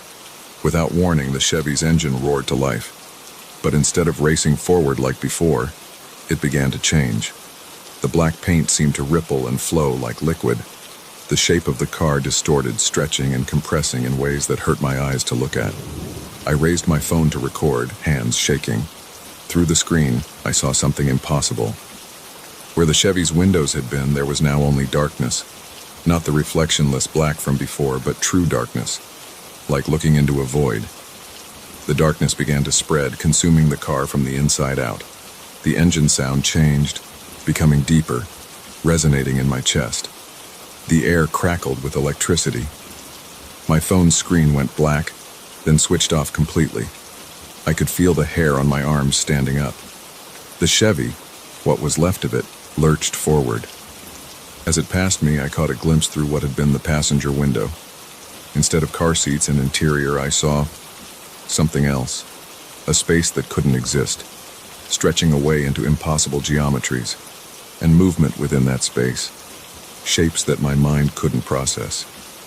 I stumbled backward, hitting my car.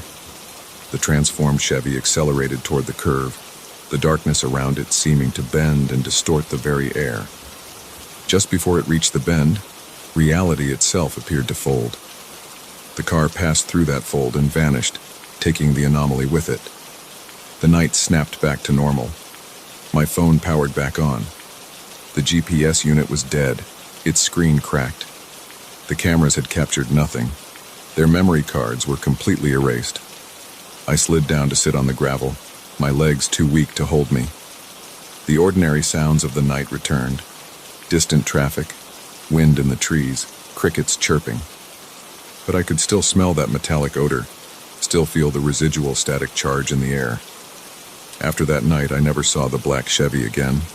I changed jobs to avoid that route, moved to a different part of the city, tried to convince myself it had been stress, lack of sleep, some kind of breakdown. But sometimes, driving late at night, I'll catch a glimpse of something in my rearview mirror, a familiar shape, maintaining that precise 3-car distance. And I'll take the next turn and the next and the next until I'm sure nothing is following me. I've never gone back to Oakwood Curve. I don't want to know if those strange tire marks are still there. Don't want to find out what might happen if that fold in reality opens again, and this time something comes through from the other side. But I keep the cameras in my car, charged and ready. Keep my phone close at hand, because I know what I saw that night. Know that somewhere out there, a black Chevrolet is still driving the dark roads following someone else home. And maybe next time I'll get the proof I need to make others believe. For now, I avoid driving at night when I can. When I have to, I keep checking my mirror, counting the cars behind me. 1, 2, 3. Making sure none of them maintain that perfect distance. Making sure none of them are a black Chevy with a small dent in the rear bumper. Because once you've seen reality fold, you can never unsee it. You can never stop wondering what else might be out there, riding the dark roads, following someone home.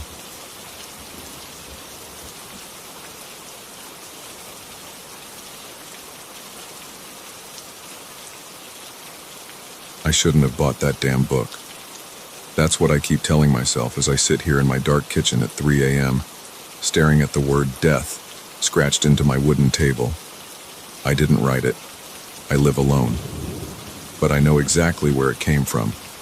That leather-bound book I picked up last Tuesday at Morgan's Rare Books. It started with a lunch break and too much time to kill. I work as an accountant downtown, and after wolfing down my sandwich, I had 40 minutes before my next meeting. Morgan's was just around the corner. I'd passed it 100 times but never went in. The bell above the door jingled when I walked in. Dust floated in the sunlight coming through the dirty windows. The place smelled like old paper and leather. Shelves stretched from floor to ceiling, packed with used books of every size. A fat orange cat slept on the counter next to an ancient cash register.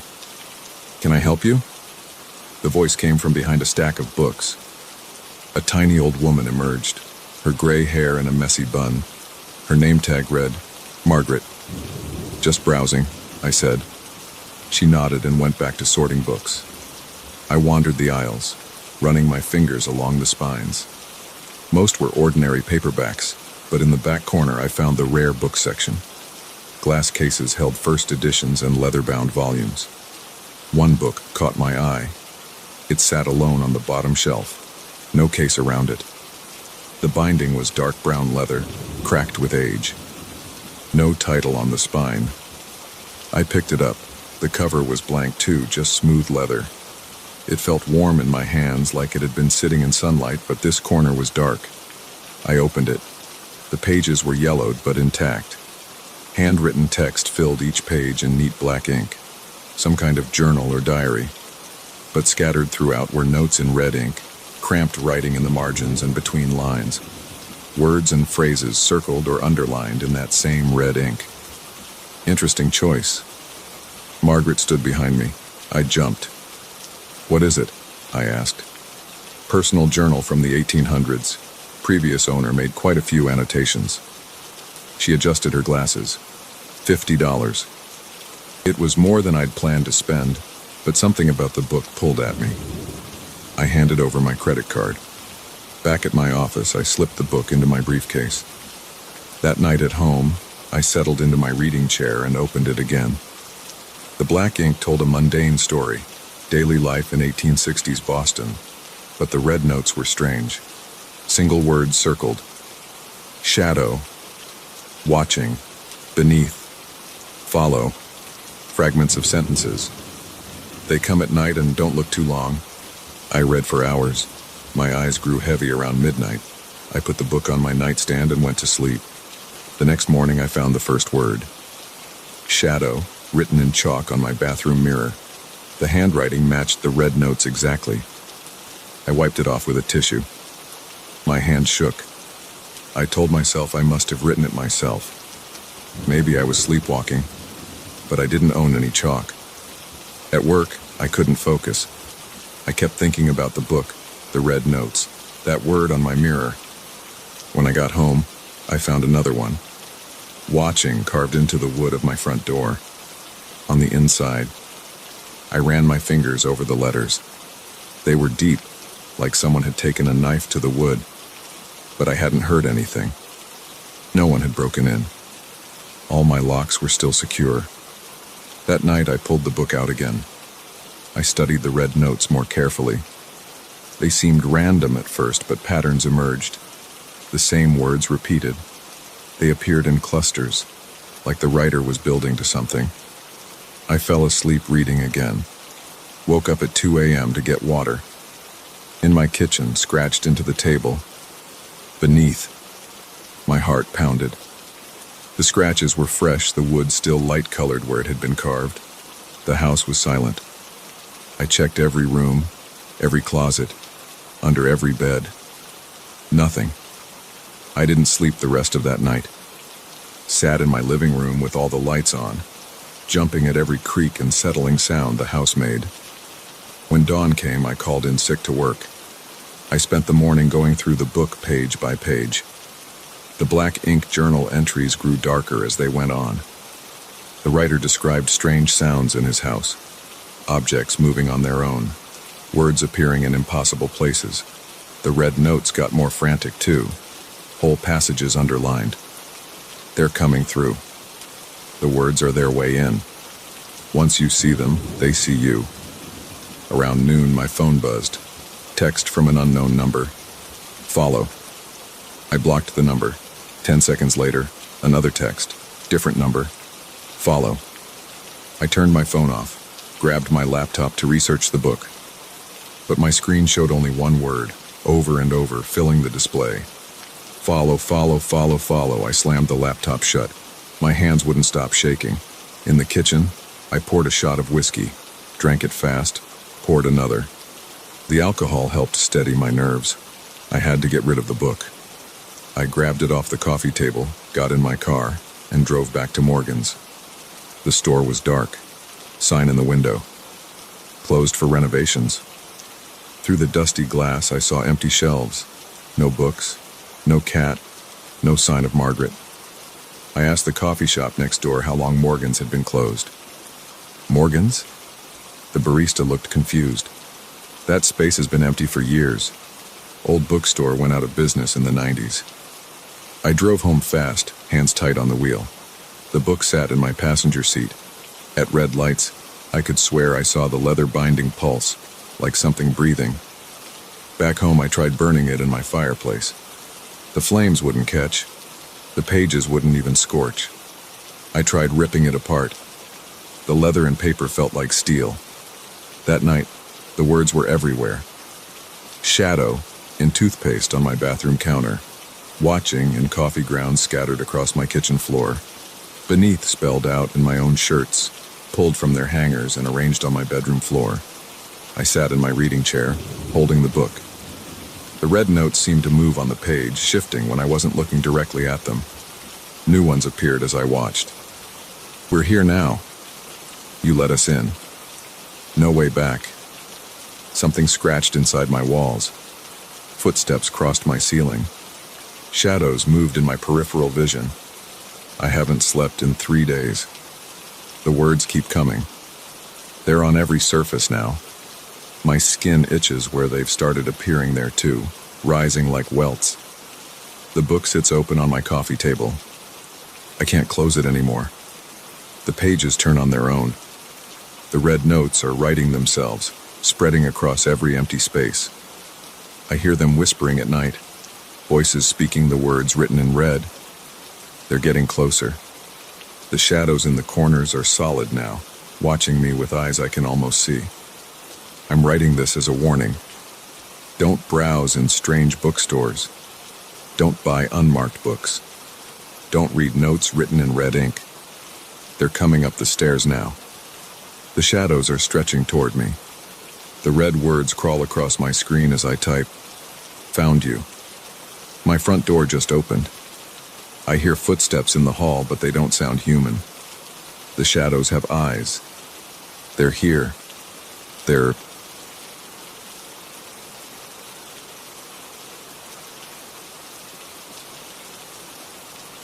I first saw the necklace 3 weeks ago at the Greenpoint Flea Market in Brooklyn. It sat on a worn velvet display cushion, half buried under costume jewelry and old watches. The pendant caught my eye, a simple black stone set in tarnished silver. $10, the vendor said. I bought it without haggling. That was my first mistake. The shadow appeared that same night. I was brushing my teeth, leaning over the sink. When I looked up, I saw it in the bathroom mirror. a dark shape standing behind my right shoulder. I spun around. Nothing there. Just my toothbrush hitting the tile floor, spattering foam. I blamed it on being tired. Working 60 hours a week at the accounting firm does that to you. Makes you see things. But the next morning, waiting for the subway at Union Square, I saw it again. A human-shaped darkness at the edge of my vision. When I turned my head, it vanished.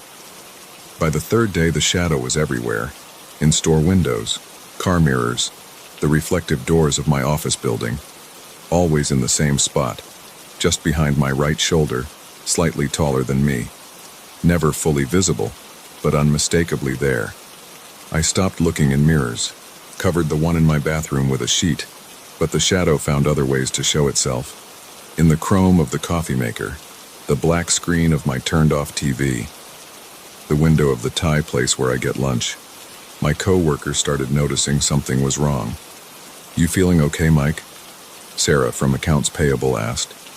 "You look like you haven't slept in days." She was right. I hadn't. Every time I closed my eyes, I felt it there. Watching, waiting. The necklace hung heavy around my neck. I tried taking it off the first week, but my hands shook so bad I couldn't work the clasp. Last night, things got worse. I was walking home from the subway, past the construction site on Bedford Avenue. The streetlights cast multiple shadows on the plywood barrier, all of them mine, stretching and distorting, except one. One shadow stayed perfectly still, even when I moved. It turned its head to watch me pass. I ran the last 3 blocks home, slammed the door, locked it, double-checked the windows, pulled all the blinds. But in the dark, the shadows are everywhere. I'm writing this now at my kitchen table. The overhead light creates a bright circle around me. Beyond that, darkness fills every corner. My hands won't stop shaking. The necklace feels like it's getting tighter. There's movement in my peripheral vision. The shadow is closer now than it's ever been. I can almost make out features in its face, almost hear it breathing. I need to find that vendor again, need to return the necklace. But the flea market only runs on weekends, and it's 4 more days until Saturday. I don't know if I can last that long. The light above me just flickered, once, twice. The shadow is... That's what the police found on Mike Chen's laptop, according to the official report. They discovered it 3 days after his neighbors reported a strange smell coming from apartment 4B. The apartment was empty, no signs of forced entry or struggle. Just an open Word document and a black stone pendant on a silver chain, sitting on the kitchen table. The necklace was logged into evidence, then disappeared from the precinct lockup 2 days later. The case remains unsolved. Every few months, a similar necklace shows up at flea markets around the city. Always $10. Always a simple black stone in tarnished silver. Always with a shadow lingering just behind the vendor's shoulder, watching, waiting for the next buyer. I know because I was the detective assigned to Chen's case. I've been tracking the necklace ever since, following the trail of missing persons reports, collecting witness statements, building a case file that no one at the department will take seriously. Yesterday I saw the necklace again. Greenpoint Flea Market. Same stall where Chen bought it. $10, the vendor said. I almost bought it, almost reached for my wallet. But then I saw the shadow behind him shift slightly and I walked away. Someone else will buy it. They always do. And the cycle will continue. But it won't be me. I've seen too many case files. Read too many final messages like Chen's. Some mysteries are better left unsolved. Some shadows are better left unwatched. Just remember, if you're ever at a flea market and you see a black stone pendant on a silver chain, walk away. Don't look back. And whatever you do, don't look over your right shoulder, because by then it's already too late. The shadow has chosen you, and it never lets go.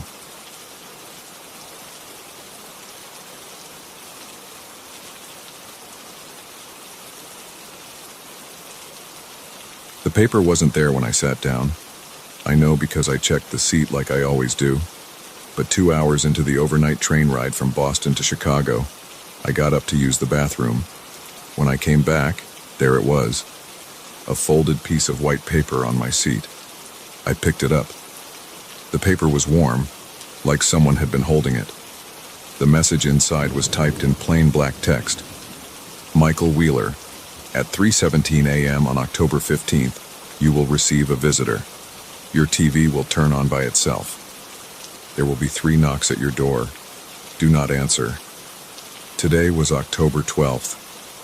My hands started shaking. Nobody on this train should know my name. I'm not even supposed to be on this train. I only bought the ticket an hour before departure when my flight got canceled. I looked around the half-empty car. Most passengers were sleeping.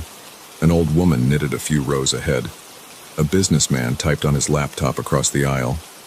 Nobody was watching me. I crumpled the note and shoved it in my pocket. Probably just some stupid prank. But my heart wouldn't slow down. The rest of the trip passed in a blur of paranoia. I kept looking over my shoulder, studying faces, trying to catch someone watching me. Nobody ever was. I got off in Chicago at 6 a.m., grabbed my suitcase, and took a Uber straight home. By that afternoon, I'd almost convinced myself to forget about it. I had work to focus on anyway. Endless Zoom calls and emails that kept me distracted, but every few hours my hand would drift to my jacket pocket, touching the crumpled paper still there. That night, I pulled it out and smoothed it on my kitchen counter. The words hadn't changed. 3 more days until October 15th. The next 2 days I went about my normal routine, worked from home, ordered delivery, watched Netflix. But I kept the note propped against my coffee maker where I could see it, like keeping an eye on a spider you don't want to lose track of. October 15th arrived cold and rainy. I barely slept the night before, kept jerking awake, checking the time. By evening my nerves were shot. I'd drunk too much coffee and my hands wouldn't stop trembling. At midnight I did a full check of my apartment, tested all the locks, closed all the curtains, unplugged the TV, then plugged it back in, unable to decide which was safer. 2 a.m. came and went. I sat in my living room, all the lights on. The note sat on my coffee table. My phone showed 3:12 a.m. The TV clicked on. Just static at first, gray fuzz filling the screen.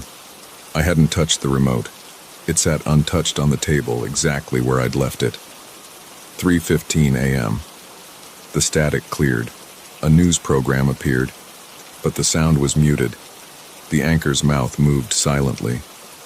The ticker at the bottom showed gibberish, just random letters scrolling past. 3:16 a.m. My throat was so dry it hurt to swallow. Sweat ran down my back. The news program flickered, turned to static, then back again. Different anchor now, still muted, still moving her lips without sound. 3:17 a.m. 3 loud knocks on my front door. Knock, knock, knock. I stopped breathing. The TV flickered again, now showing what looked like security camera footage.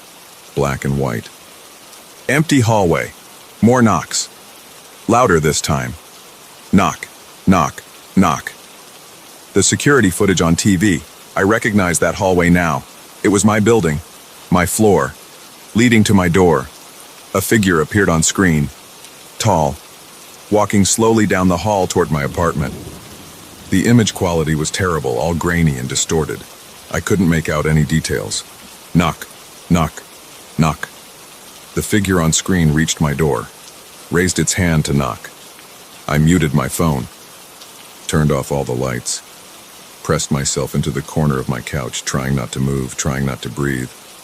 Knock, knock, knock. The figure on screen lowered its hand, stood perfectly still, then slowly turned to face the security camera. The TV went black. I heard my doorknob turning, the lock clicking, the door creaking open. Cold air rushed in from the hallway. Heavy footsteps on my floor. The door closed. I couldn't move, couldn't scream. Could only sit there in the dark, listening to the footsteps getting closer. They stopped right behind the couch. I felt breathing on the back of my neck. Then a hand touched my shoulder. I jerked awake with a gasp. Sunlight streamed through my windows. I was still on the couch, exactly where I'd been sitting last night. My phone showed 9:47 a.m. The TV was off. The front door was locked. Everything looked normal. Just a dream. The stress and lack of sleep must have gotten to me. I laughed shakily, rubbing my face. Then I saw it. A new piece of paper on my coffee table right next to the original note. My hands shook as I picked it up. Same plain black text. Michael Wheeler, at 3:17 a.m. on December 24th, you will receive another visitor. This time you must answer the door. I dropped the paper like it burned me, scrambled to check my phone's camera roll. There had to be evidence, pictures or video from last night. I found a new video I didn't remember taking. Dated 3:17 a.m. My finger hovered over play. The first frame showed my dark living room. The timestamp in the corner confirmed. 3:17 a.m., October 15th. I pressed play, static, then my living room again. Empty couch, TV off. A tall figure walked into frame. I slammed my phone face down on the table. My heart hammered so hard it hurt. December 24th, 2 months away. This time, I had to answer the door. The note said I had to. But what would be waiting on the other side? I picked up both notes. The old one from the train and the new one from this morning. Laid them side by side. Studied every detail, looking for clues I might have missed. The paper was identical. Same weight, same texture. The typing looked the same too, probably from the same printer. No watermarks, no hidden marks or patterns I could find. I got up and paced my apartment. Checked every room, every closet. Looking for... what? More notes? Signs of intrusion? I didn't know. Everything looked normal. Nothing out of place. But that just made it worse somehow. Like the whole thing was mocking me, leaving no evidence, no proof I wasn't just going crazy. I tried to think logically. Someone on that train had to have planted the first note. I could call Amtrak, ask about security footage. But what would I say? Someone left me a creepy note that came true? They'd think I was nuts. I could go to the police. But again, with what evidence? 2 pieces of paper with cryptic messages? The video on my phone that could easily have been faked? No. I had to handle this myself. Figure out what was happening before December 24th. I spent the next week investigating. Called the train company anyway, but they said their security footage only went back 72 hours. Checked my building's security system, but there was mysteriously no footage from October 15th, just static between 3 a.m. and 4 a.m. I installed my own cameras, motion sensors, voice recorders, bought a new TV and threw out the old one, changed all my locks. But the notes stayed on my coffee table. I couldn't bring myself to throw them away. They were my only proof this was real. October turned to November. I barely slept, jumped at every noise, kept checking the cameras, the sensors, looking for signs. But nothing unusual ever showed up. My work started suffering, missed deadlines, spacing out during meetings, dark circles under my eyes that makeup couldn't hide. Friends stopped calling after I canceled plans too many times. Couldn't risk being away from my apartment at night. Had to be ready, had to prepare. December arrived with snow and bitter cold. The holiday decorations going up around the city felt like a countdown. Each twinkling light, each jingling bell, tick-tock, tick-tock. I took time off work, told them I was visiting family for the holidays. Instead, I stayed home, studying the notes, reviewing camera footage, making plans. December 23rd. 1 day left. I hadn't slept in 36 hours. Coffee cups littered every surface. 3 laptops set up to monitor different camera feeds. Notebook filled with theories, observations, possibilities. No conclusions, no answers. Just questions piling up like the snow outside. 3 a.m., December 24th. 17 minutes left. All cameras active. Motion sensors armed. Voice recorders running. 3 different phones set to record video. The notes sat on my coffee table, like always. 3:10 a.m. I checked all the locks again, tested the cameras again, everything working. 3:15 a.m. My hands wouldn't stop shaking. Sweat soaked through my shirt despite the cold. The TV stayed off. I'd unplugged it completely this time. Removed the cord. 3:16 a.m. I stood in the middle of my living room, watching the door, waiting. The note said I had to answer. Had to open it. 3:17 a.m. Knock, knock, knock. Right on schedule. All the cameras went dead simultaneously. Screens showing nothing but static. Knock, knock, knock. Louder this time. The door rattled in its frame. My feet moved without conscious thought. Step by step toward the door. Knock, knock, knock. I reached for the handle. Cold metal under my fingers. Turn the knob. Pull the door open. Empty hallway. But footsteps behind me. Inside my apartment. I spun around. The figure stood there. Tall. Dark. Features hidden in shadow. It held out a piece of paper. My hand shook as I took it. Same plain black text. Michael Wheeler, you have passed the first test. There will be more. The next note will arrive when you least expect it. You must follow all instructions exactly. Your life depends on it. I looked up. The figure was gone. All the cameras came back online at once. The footage showed nothing, just empty rooms. But the note was still in my hand. Real. Solid. Undeniable. I sank onto my couch, laid the new note next to the others. 3 pieces of paper, 3 messages, 3 visits. And somewhere out there, another note waiting, another test coming. I didn't sleep that night, or the next. Just sat there watching my door, watching the cameras, waiting. The note stayed on my coffee table, growing cold, growing patient, waiting with me for the next message, for the next test, for 3:17 a.m. to come again.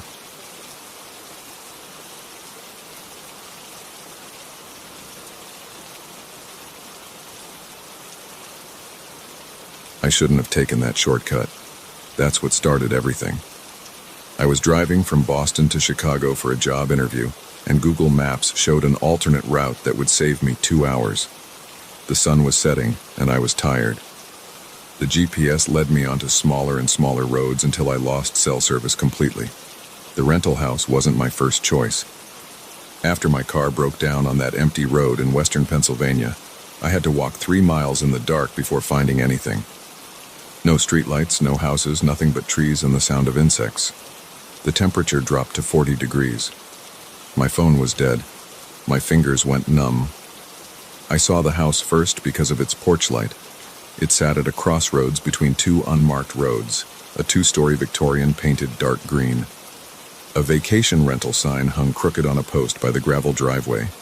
I couldn't believe my luck. The old woman who answered the door wore a blue bathrobe and fuzzy slippers. She introduced herself as Mrs. Keene, the property manager. Her white hair stuck out in all directions. "You're in luck," she said. "The current guests canceled last minute. I can rent you a room for the night. Cash only."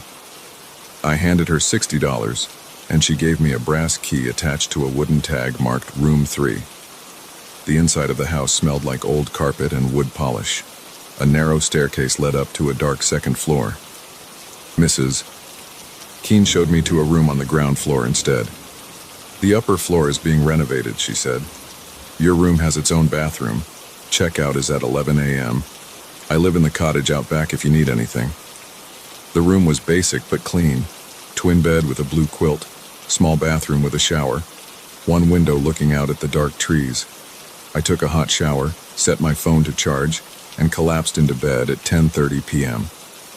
The footsteps started at midnight. At first I thought I was dreaming.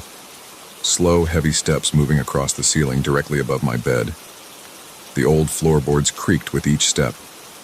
Back and forth. Back and forth. I lay perfectly still, listening. The steps moved from one end of the room to the other, perfectly steady. I got out of bed and pressed my ear against the wall.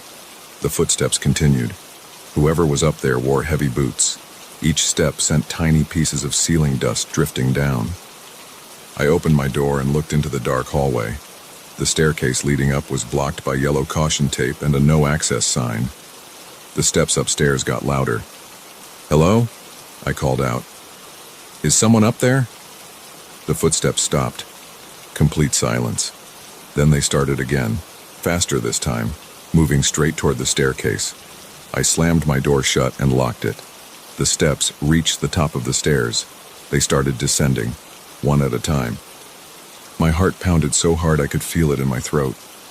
I pressed my back against the far wall. The steps reached the bottom of the stairs. They moved down the hallway toward my door. I could hear the floorboards squeaking just outside. They stopped right in front of my room.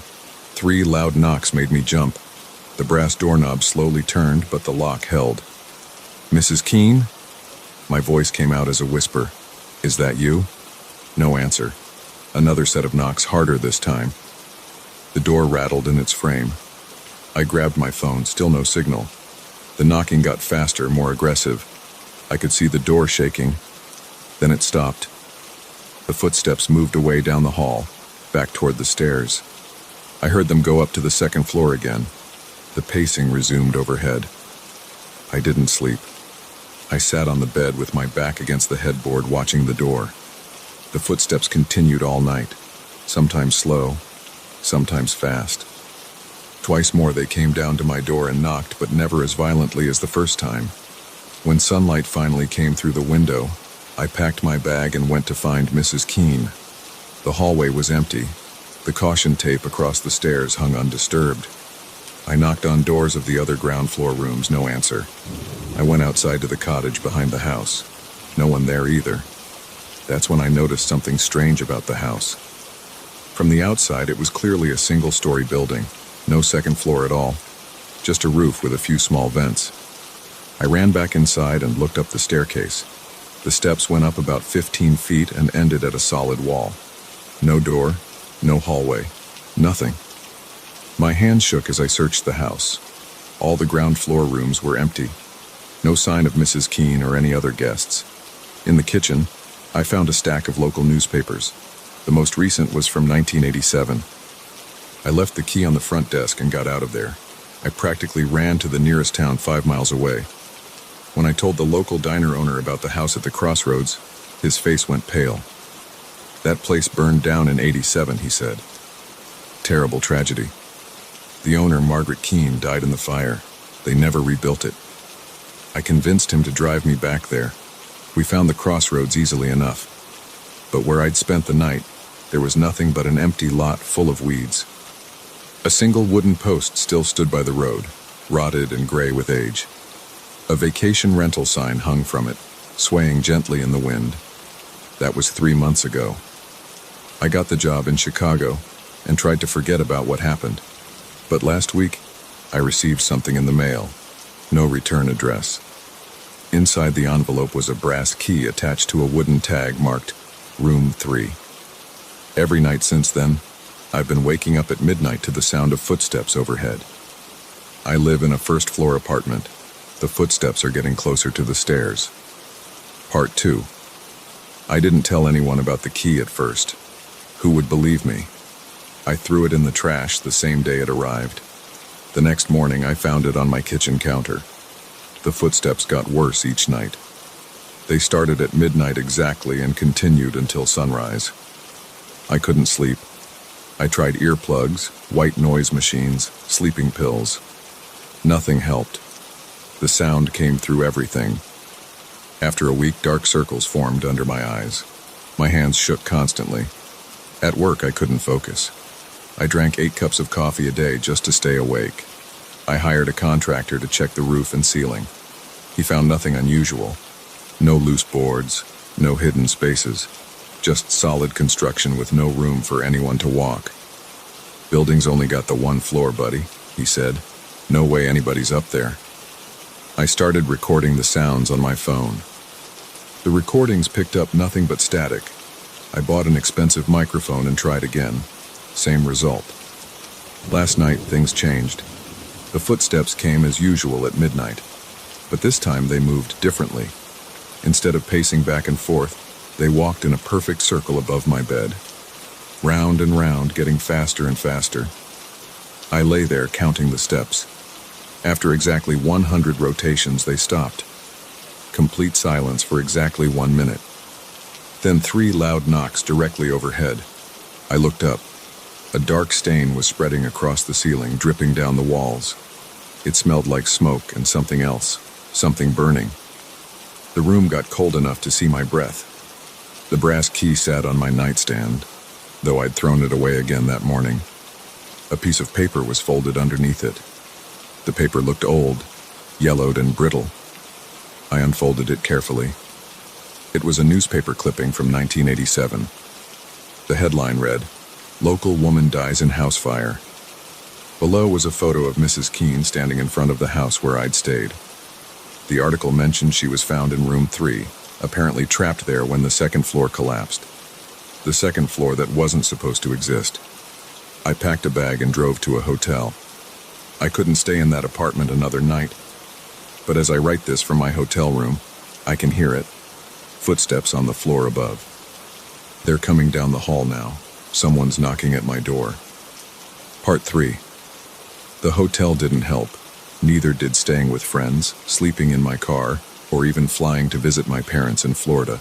The footsteps followed me everywhere. After a month of running, I decided to face it. I went back to Pennsylvania, back to that empty lot at the crossroads. I brought the key with me. The lot looked different at night. The weeds moved without wind. The old signpost cast a shadow that stretched too far in the moonlight. I stood in the center of where the house had been and held up the key. "What do you want?" I shouted. "Why are you following me?"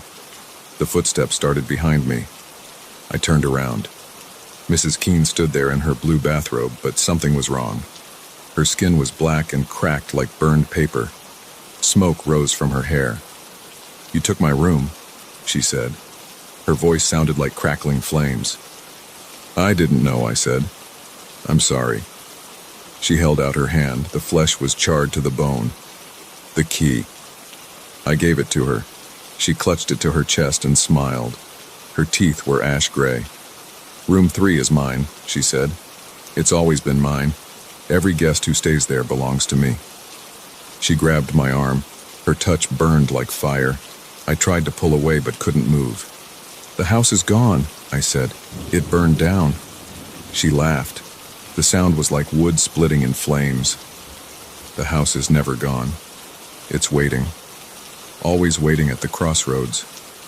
And now you'll wait with me." She started dragging me backward. Where the empty lot had been, I saw the house. It looked solid and real, the porch light burning yellow in the darkness. The front door stood open. I fought harder, but her grip was too strong. My clothes started to smoke where she touched me. A car horn blared. Headlights swept across us. Mrs. Keene vanished like smoke in wind. The house disappeared. A pickup truck had turned onto the road.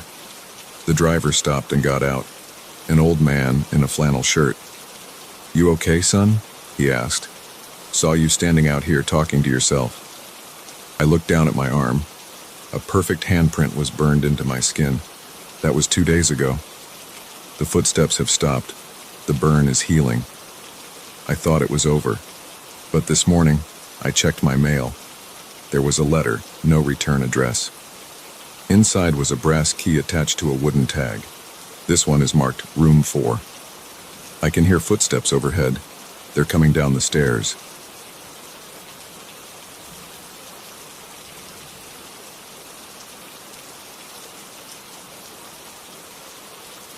The banging started on my first night in Unit 2B.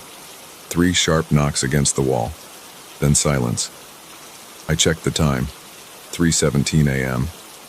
I thought it would be a one-time thing. I was wrong. I moved into the Madison building in early October. The place had that new construction smell, fresh paint and clean carpet. Half the units were still empty.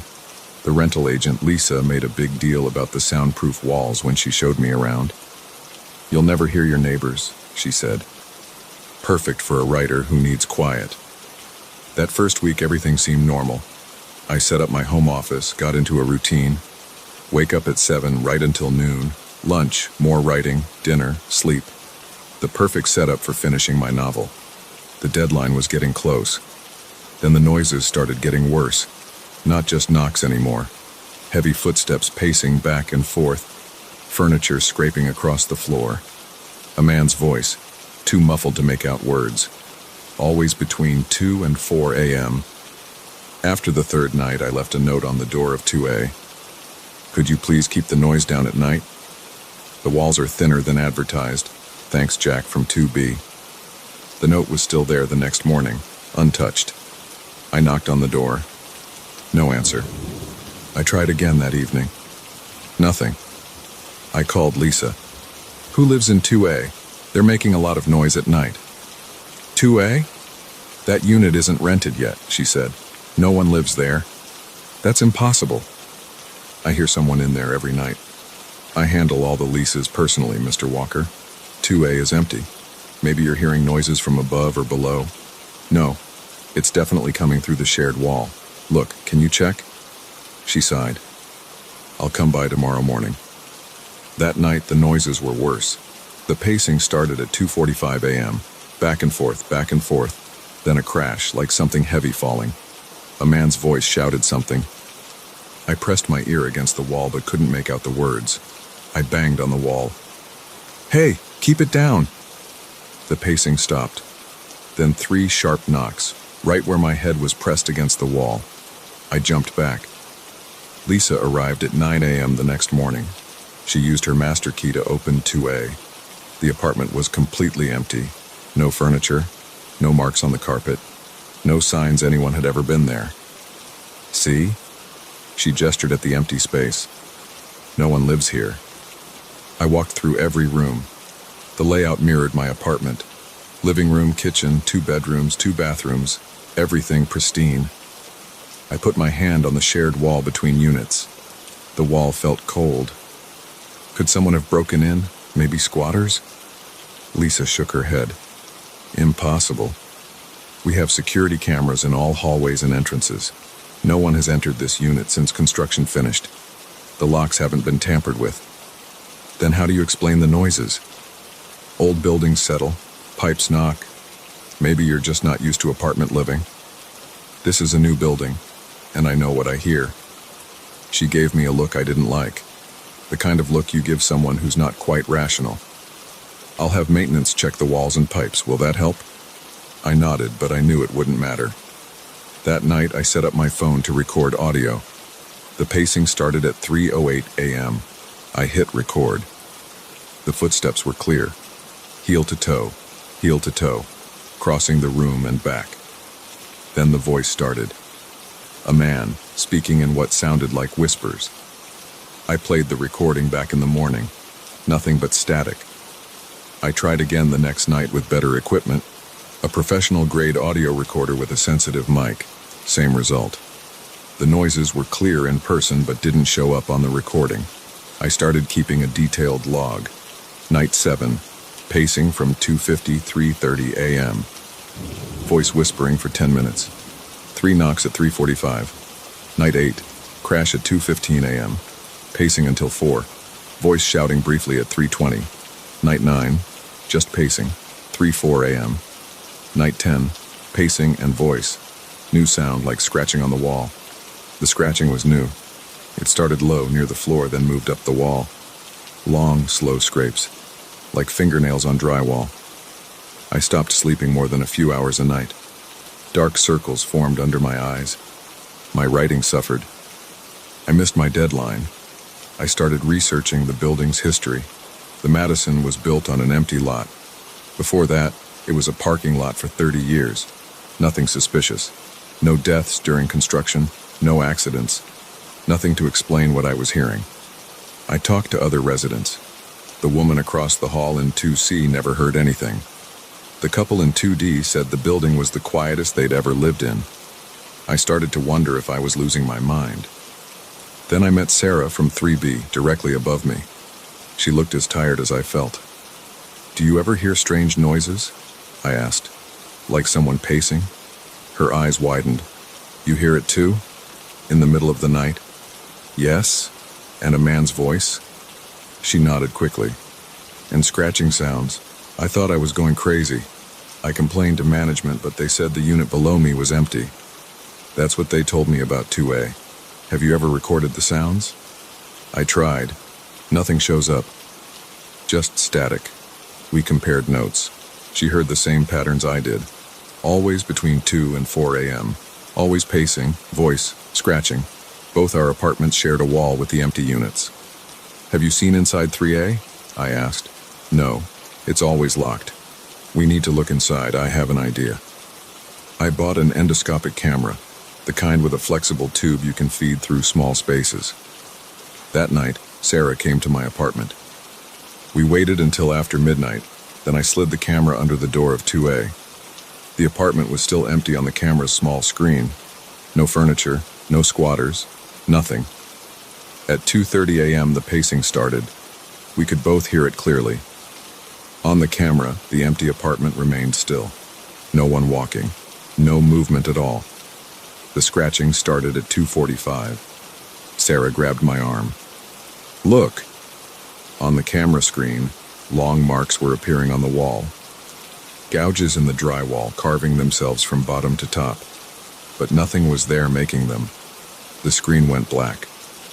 When I pulled the camera back, the tube was crushed flat. Sarah left quickly after that. I don't blame her. She moved out the next week. I should have left too. But I needed answers.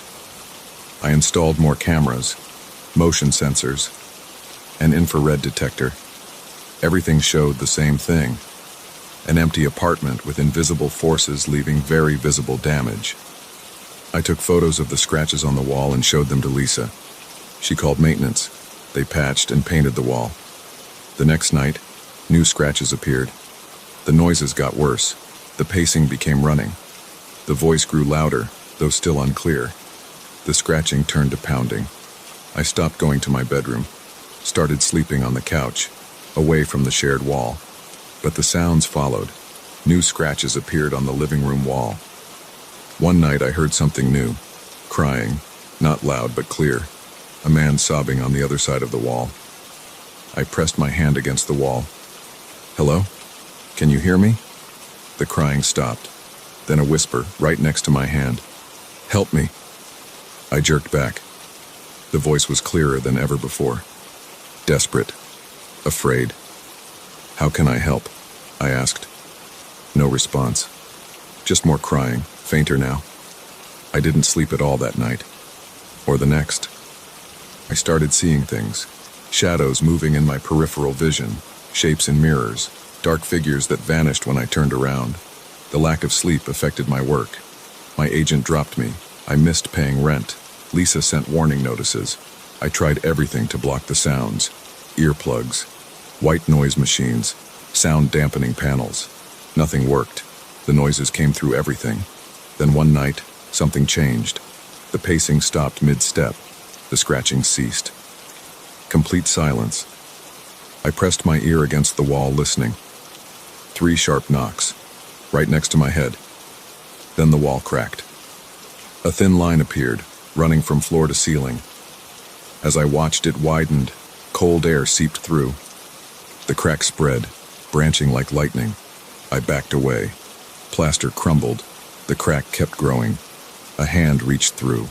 Gray, skeletal, fingers grasping at air.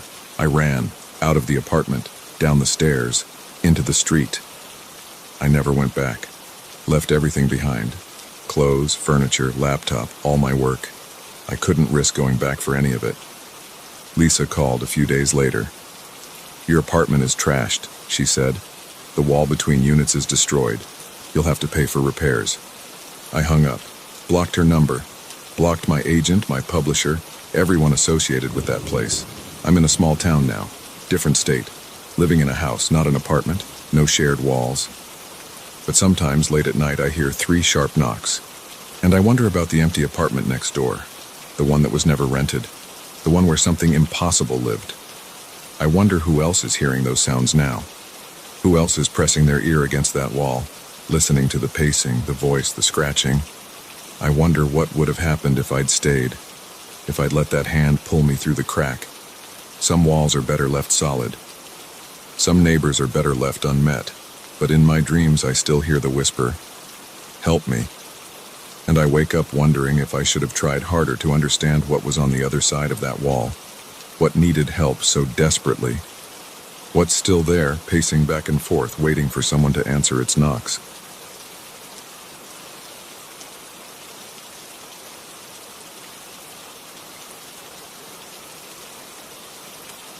I shouldn't have looked back at him through the bus window. That's what started it all. Just a quick glance as the bus pulled away. If I hadn't turned my head, maybe he wouldn't have followed me home. Maybe I'd still be sleeping through the night instead of jumping at every sound.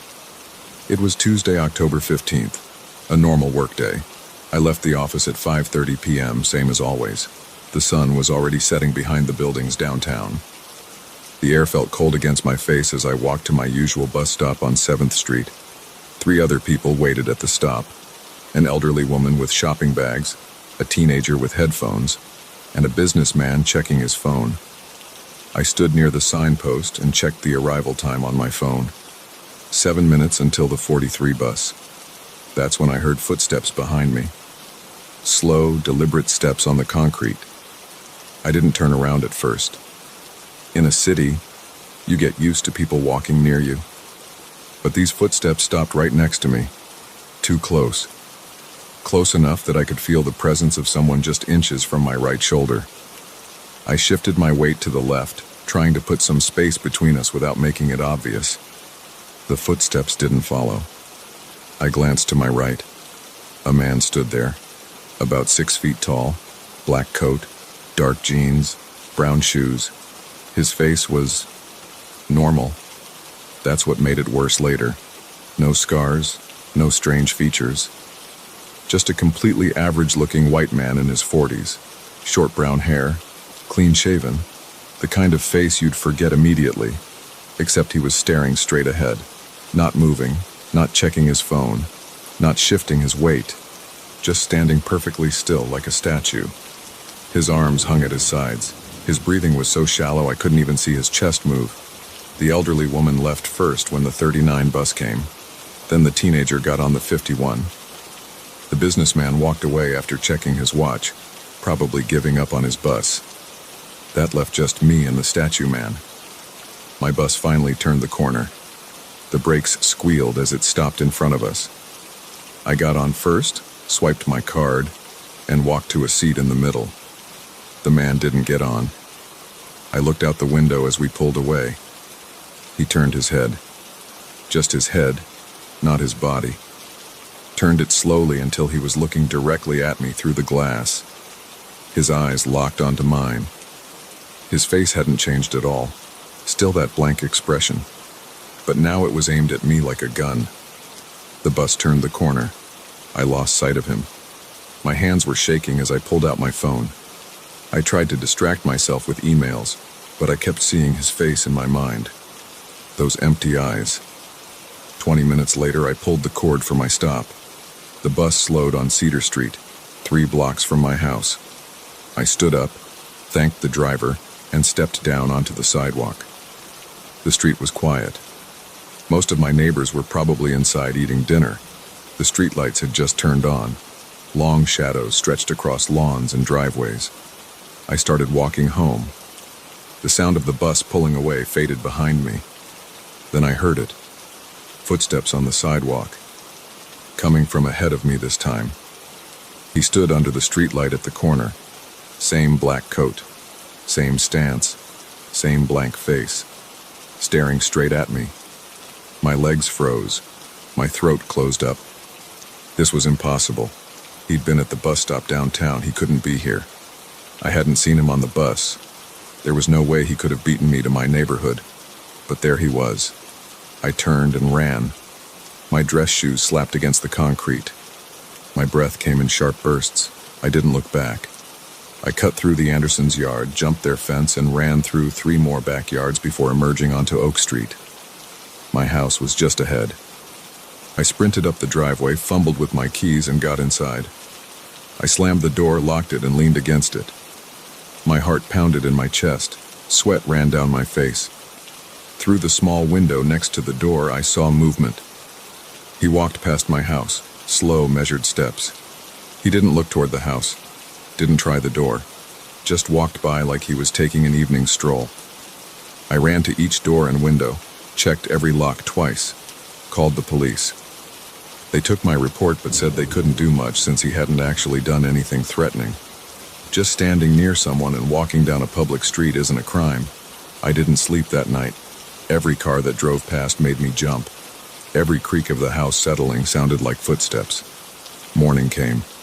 I called in sick to work. Spent the day inside, watching through the windows. No sign of him. By evening, I'd almost convinced myself I'd imagined it all. Stress and an overactive imagination. Then my doorbell rang. I looked through the peephole. Empty porch. No one there. The doorbell rang again. I checked the peephole again. Still empty. A third ring. I grabbed my phone, ready to call 911. Looked through the peephole one more time. His eye was pressed against the other side of the peephole, staring directly at me. I stumbled backward, fell onto the floor, scrambled away from the door. The doorbell rang a fourth time.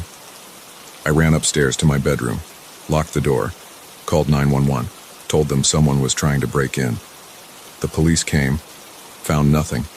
No signs of tampering with the doors or windows. No footprints on the porch.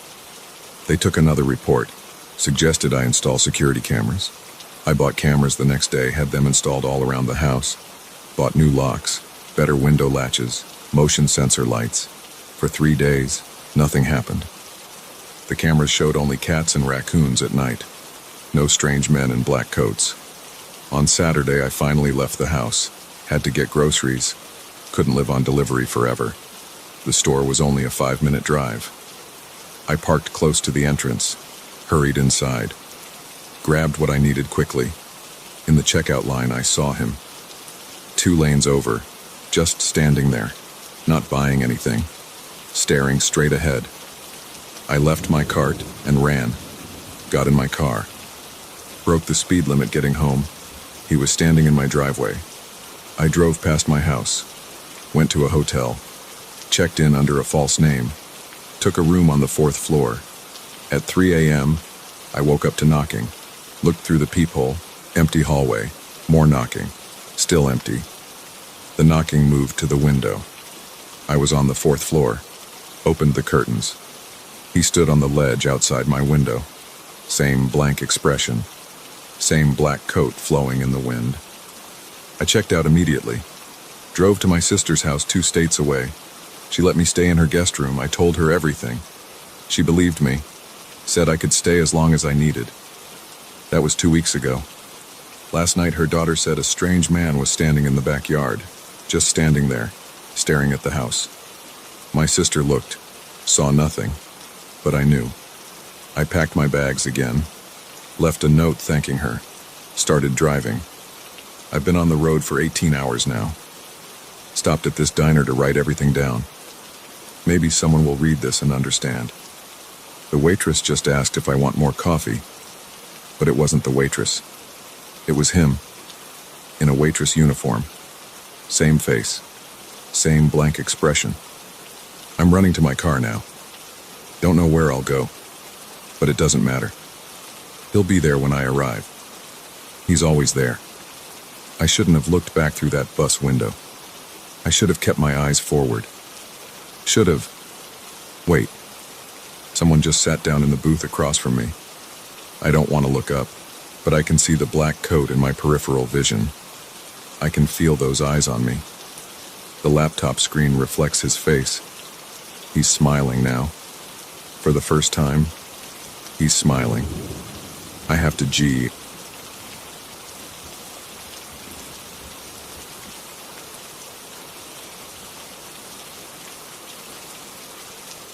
The mud trapped my wheels at 6:47 p.m. I remember checking my watch right then because I knew darkness was coming. I'd taken this shortcut through the backwoods to avoid rush hour traffic, thinking I'd get home early. Instead, I got stuck on an unnamed dirt road with no cell service 10 miles from the nearest house. The engine died at 8:12 p.m. That's when the noises started. I work in sales at a paper company in Springfield. Nothing exciting, just routine client meetings and spreadsheets. That Wednesday in October started normal. I finished my last meeting at 5:30 p.m., packed up my laptop and headed to my car, a 2019 Honda Civic that I kept clean and serviced regularly. Traffic on I-95 looked awful on Google Maps. A solid red line stretched for miles. I remembered an old dirt road that cut through the woods. My buddy Steve mentioned it once. "Saves 30 minutes," he'd said. "Just don't take it when it's wet." It hadn't rained in days. The afternoon sun still lit up the sky. I turned off the highway onto County Road 23, then onto a narrower paved road, then finally onto the dirt path. Trees crowded both sides. Their branches reached over the road, creating a tunnel of brown and orange leaves. My tires crunched over rocks and sticks. The first 10 minutes went fine. The road curved but stayed solid. I checked my GPS, but the signal kept cutting out. No problem, I thought. Just keep heading east. The trees would end eventually. Then the road dipped down into a valley. The ground looked darker here. Wetter. I should have stopped. Should have backed up right then. But I kept going, thinking the soil would stay firm enough. It didn't. My front wheels hit a patch of mud and sank. I pressed the gas. The engine revved. The wheels spun. Mud sprayed everywhere, but the car didn't move. I got out to check the damage. My shoes sank an inch into the muck. The front tires had dug themselves into deep ruts. I grabbed branches and shoved them under the wheels for traction. Nothing worked. The car just dug itself deeper. No cell service, no GPS. The sun was setting fast now, painting the sky purple through the trees. I had a flashlight in the glove box, half a bottle of water, and some old granola bars. My gas tank showed quarter full. The temperature dropped as darkness fell. I put on my suit jacket, but it didn't help much. The car's heater worked, but I couldn't run it all night. I needed to conserve gas.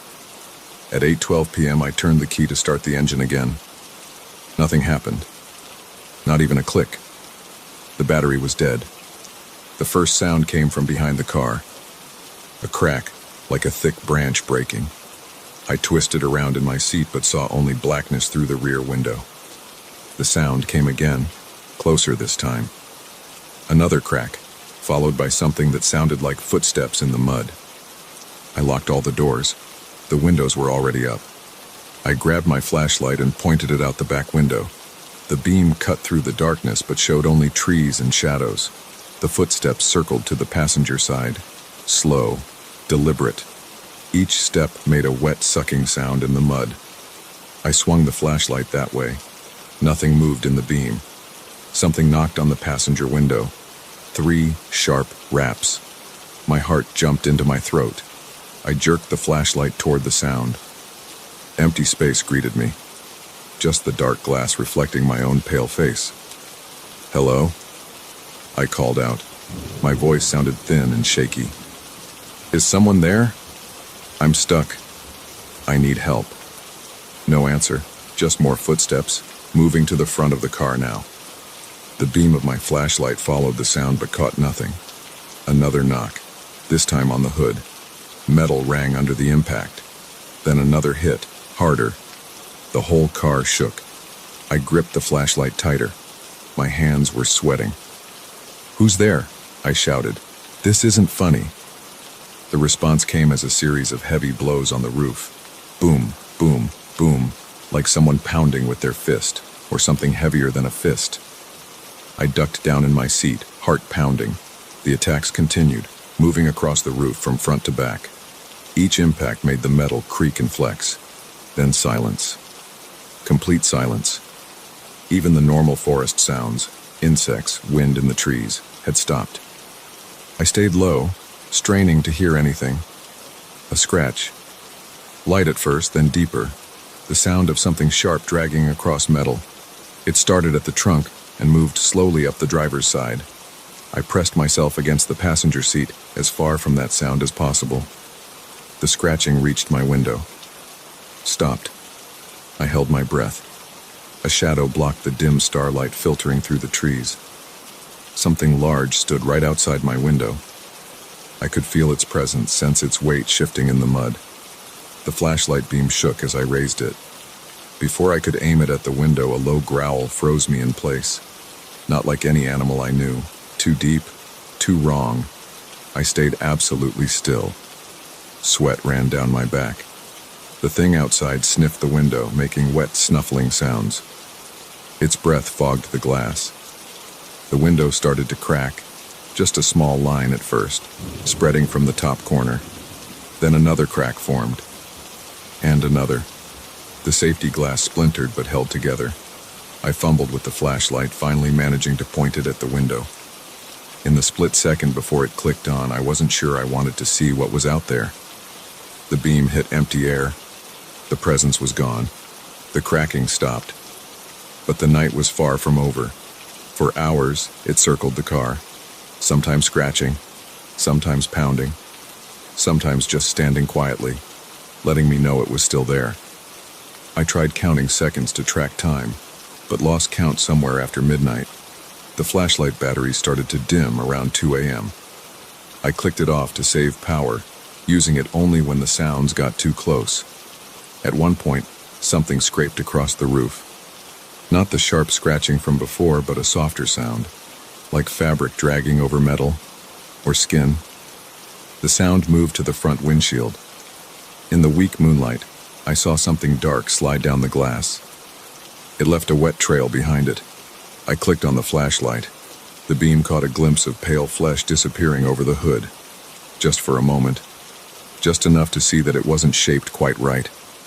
More scratching came from underneath the car now. Sharp claws or nails on the metal undercarriage.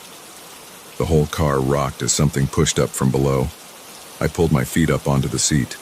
The thing under the car scraped back and forth, testing different spots, looking for a way in. The attack on the roof started again, harder this time. The metal dented inward with each hit.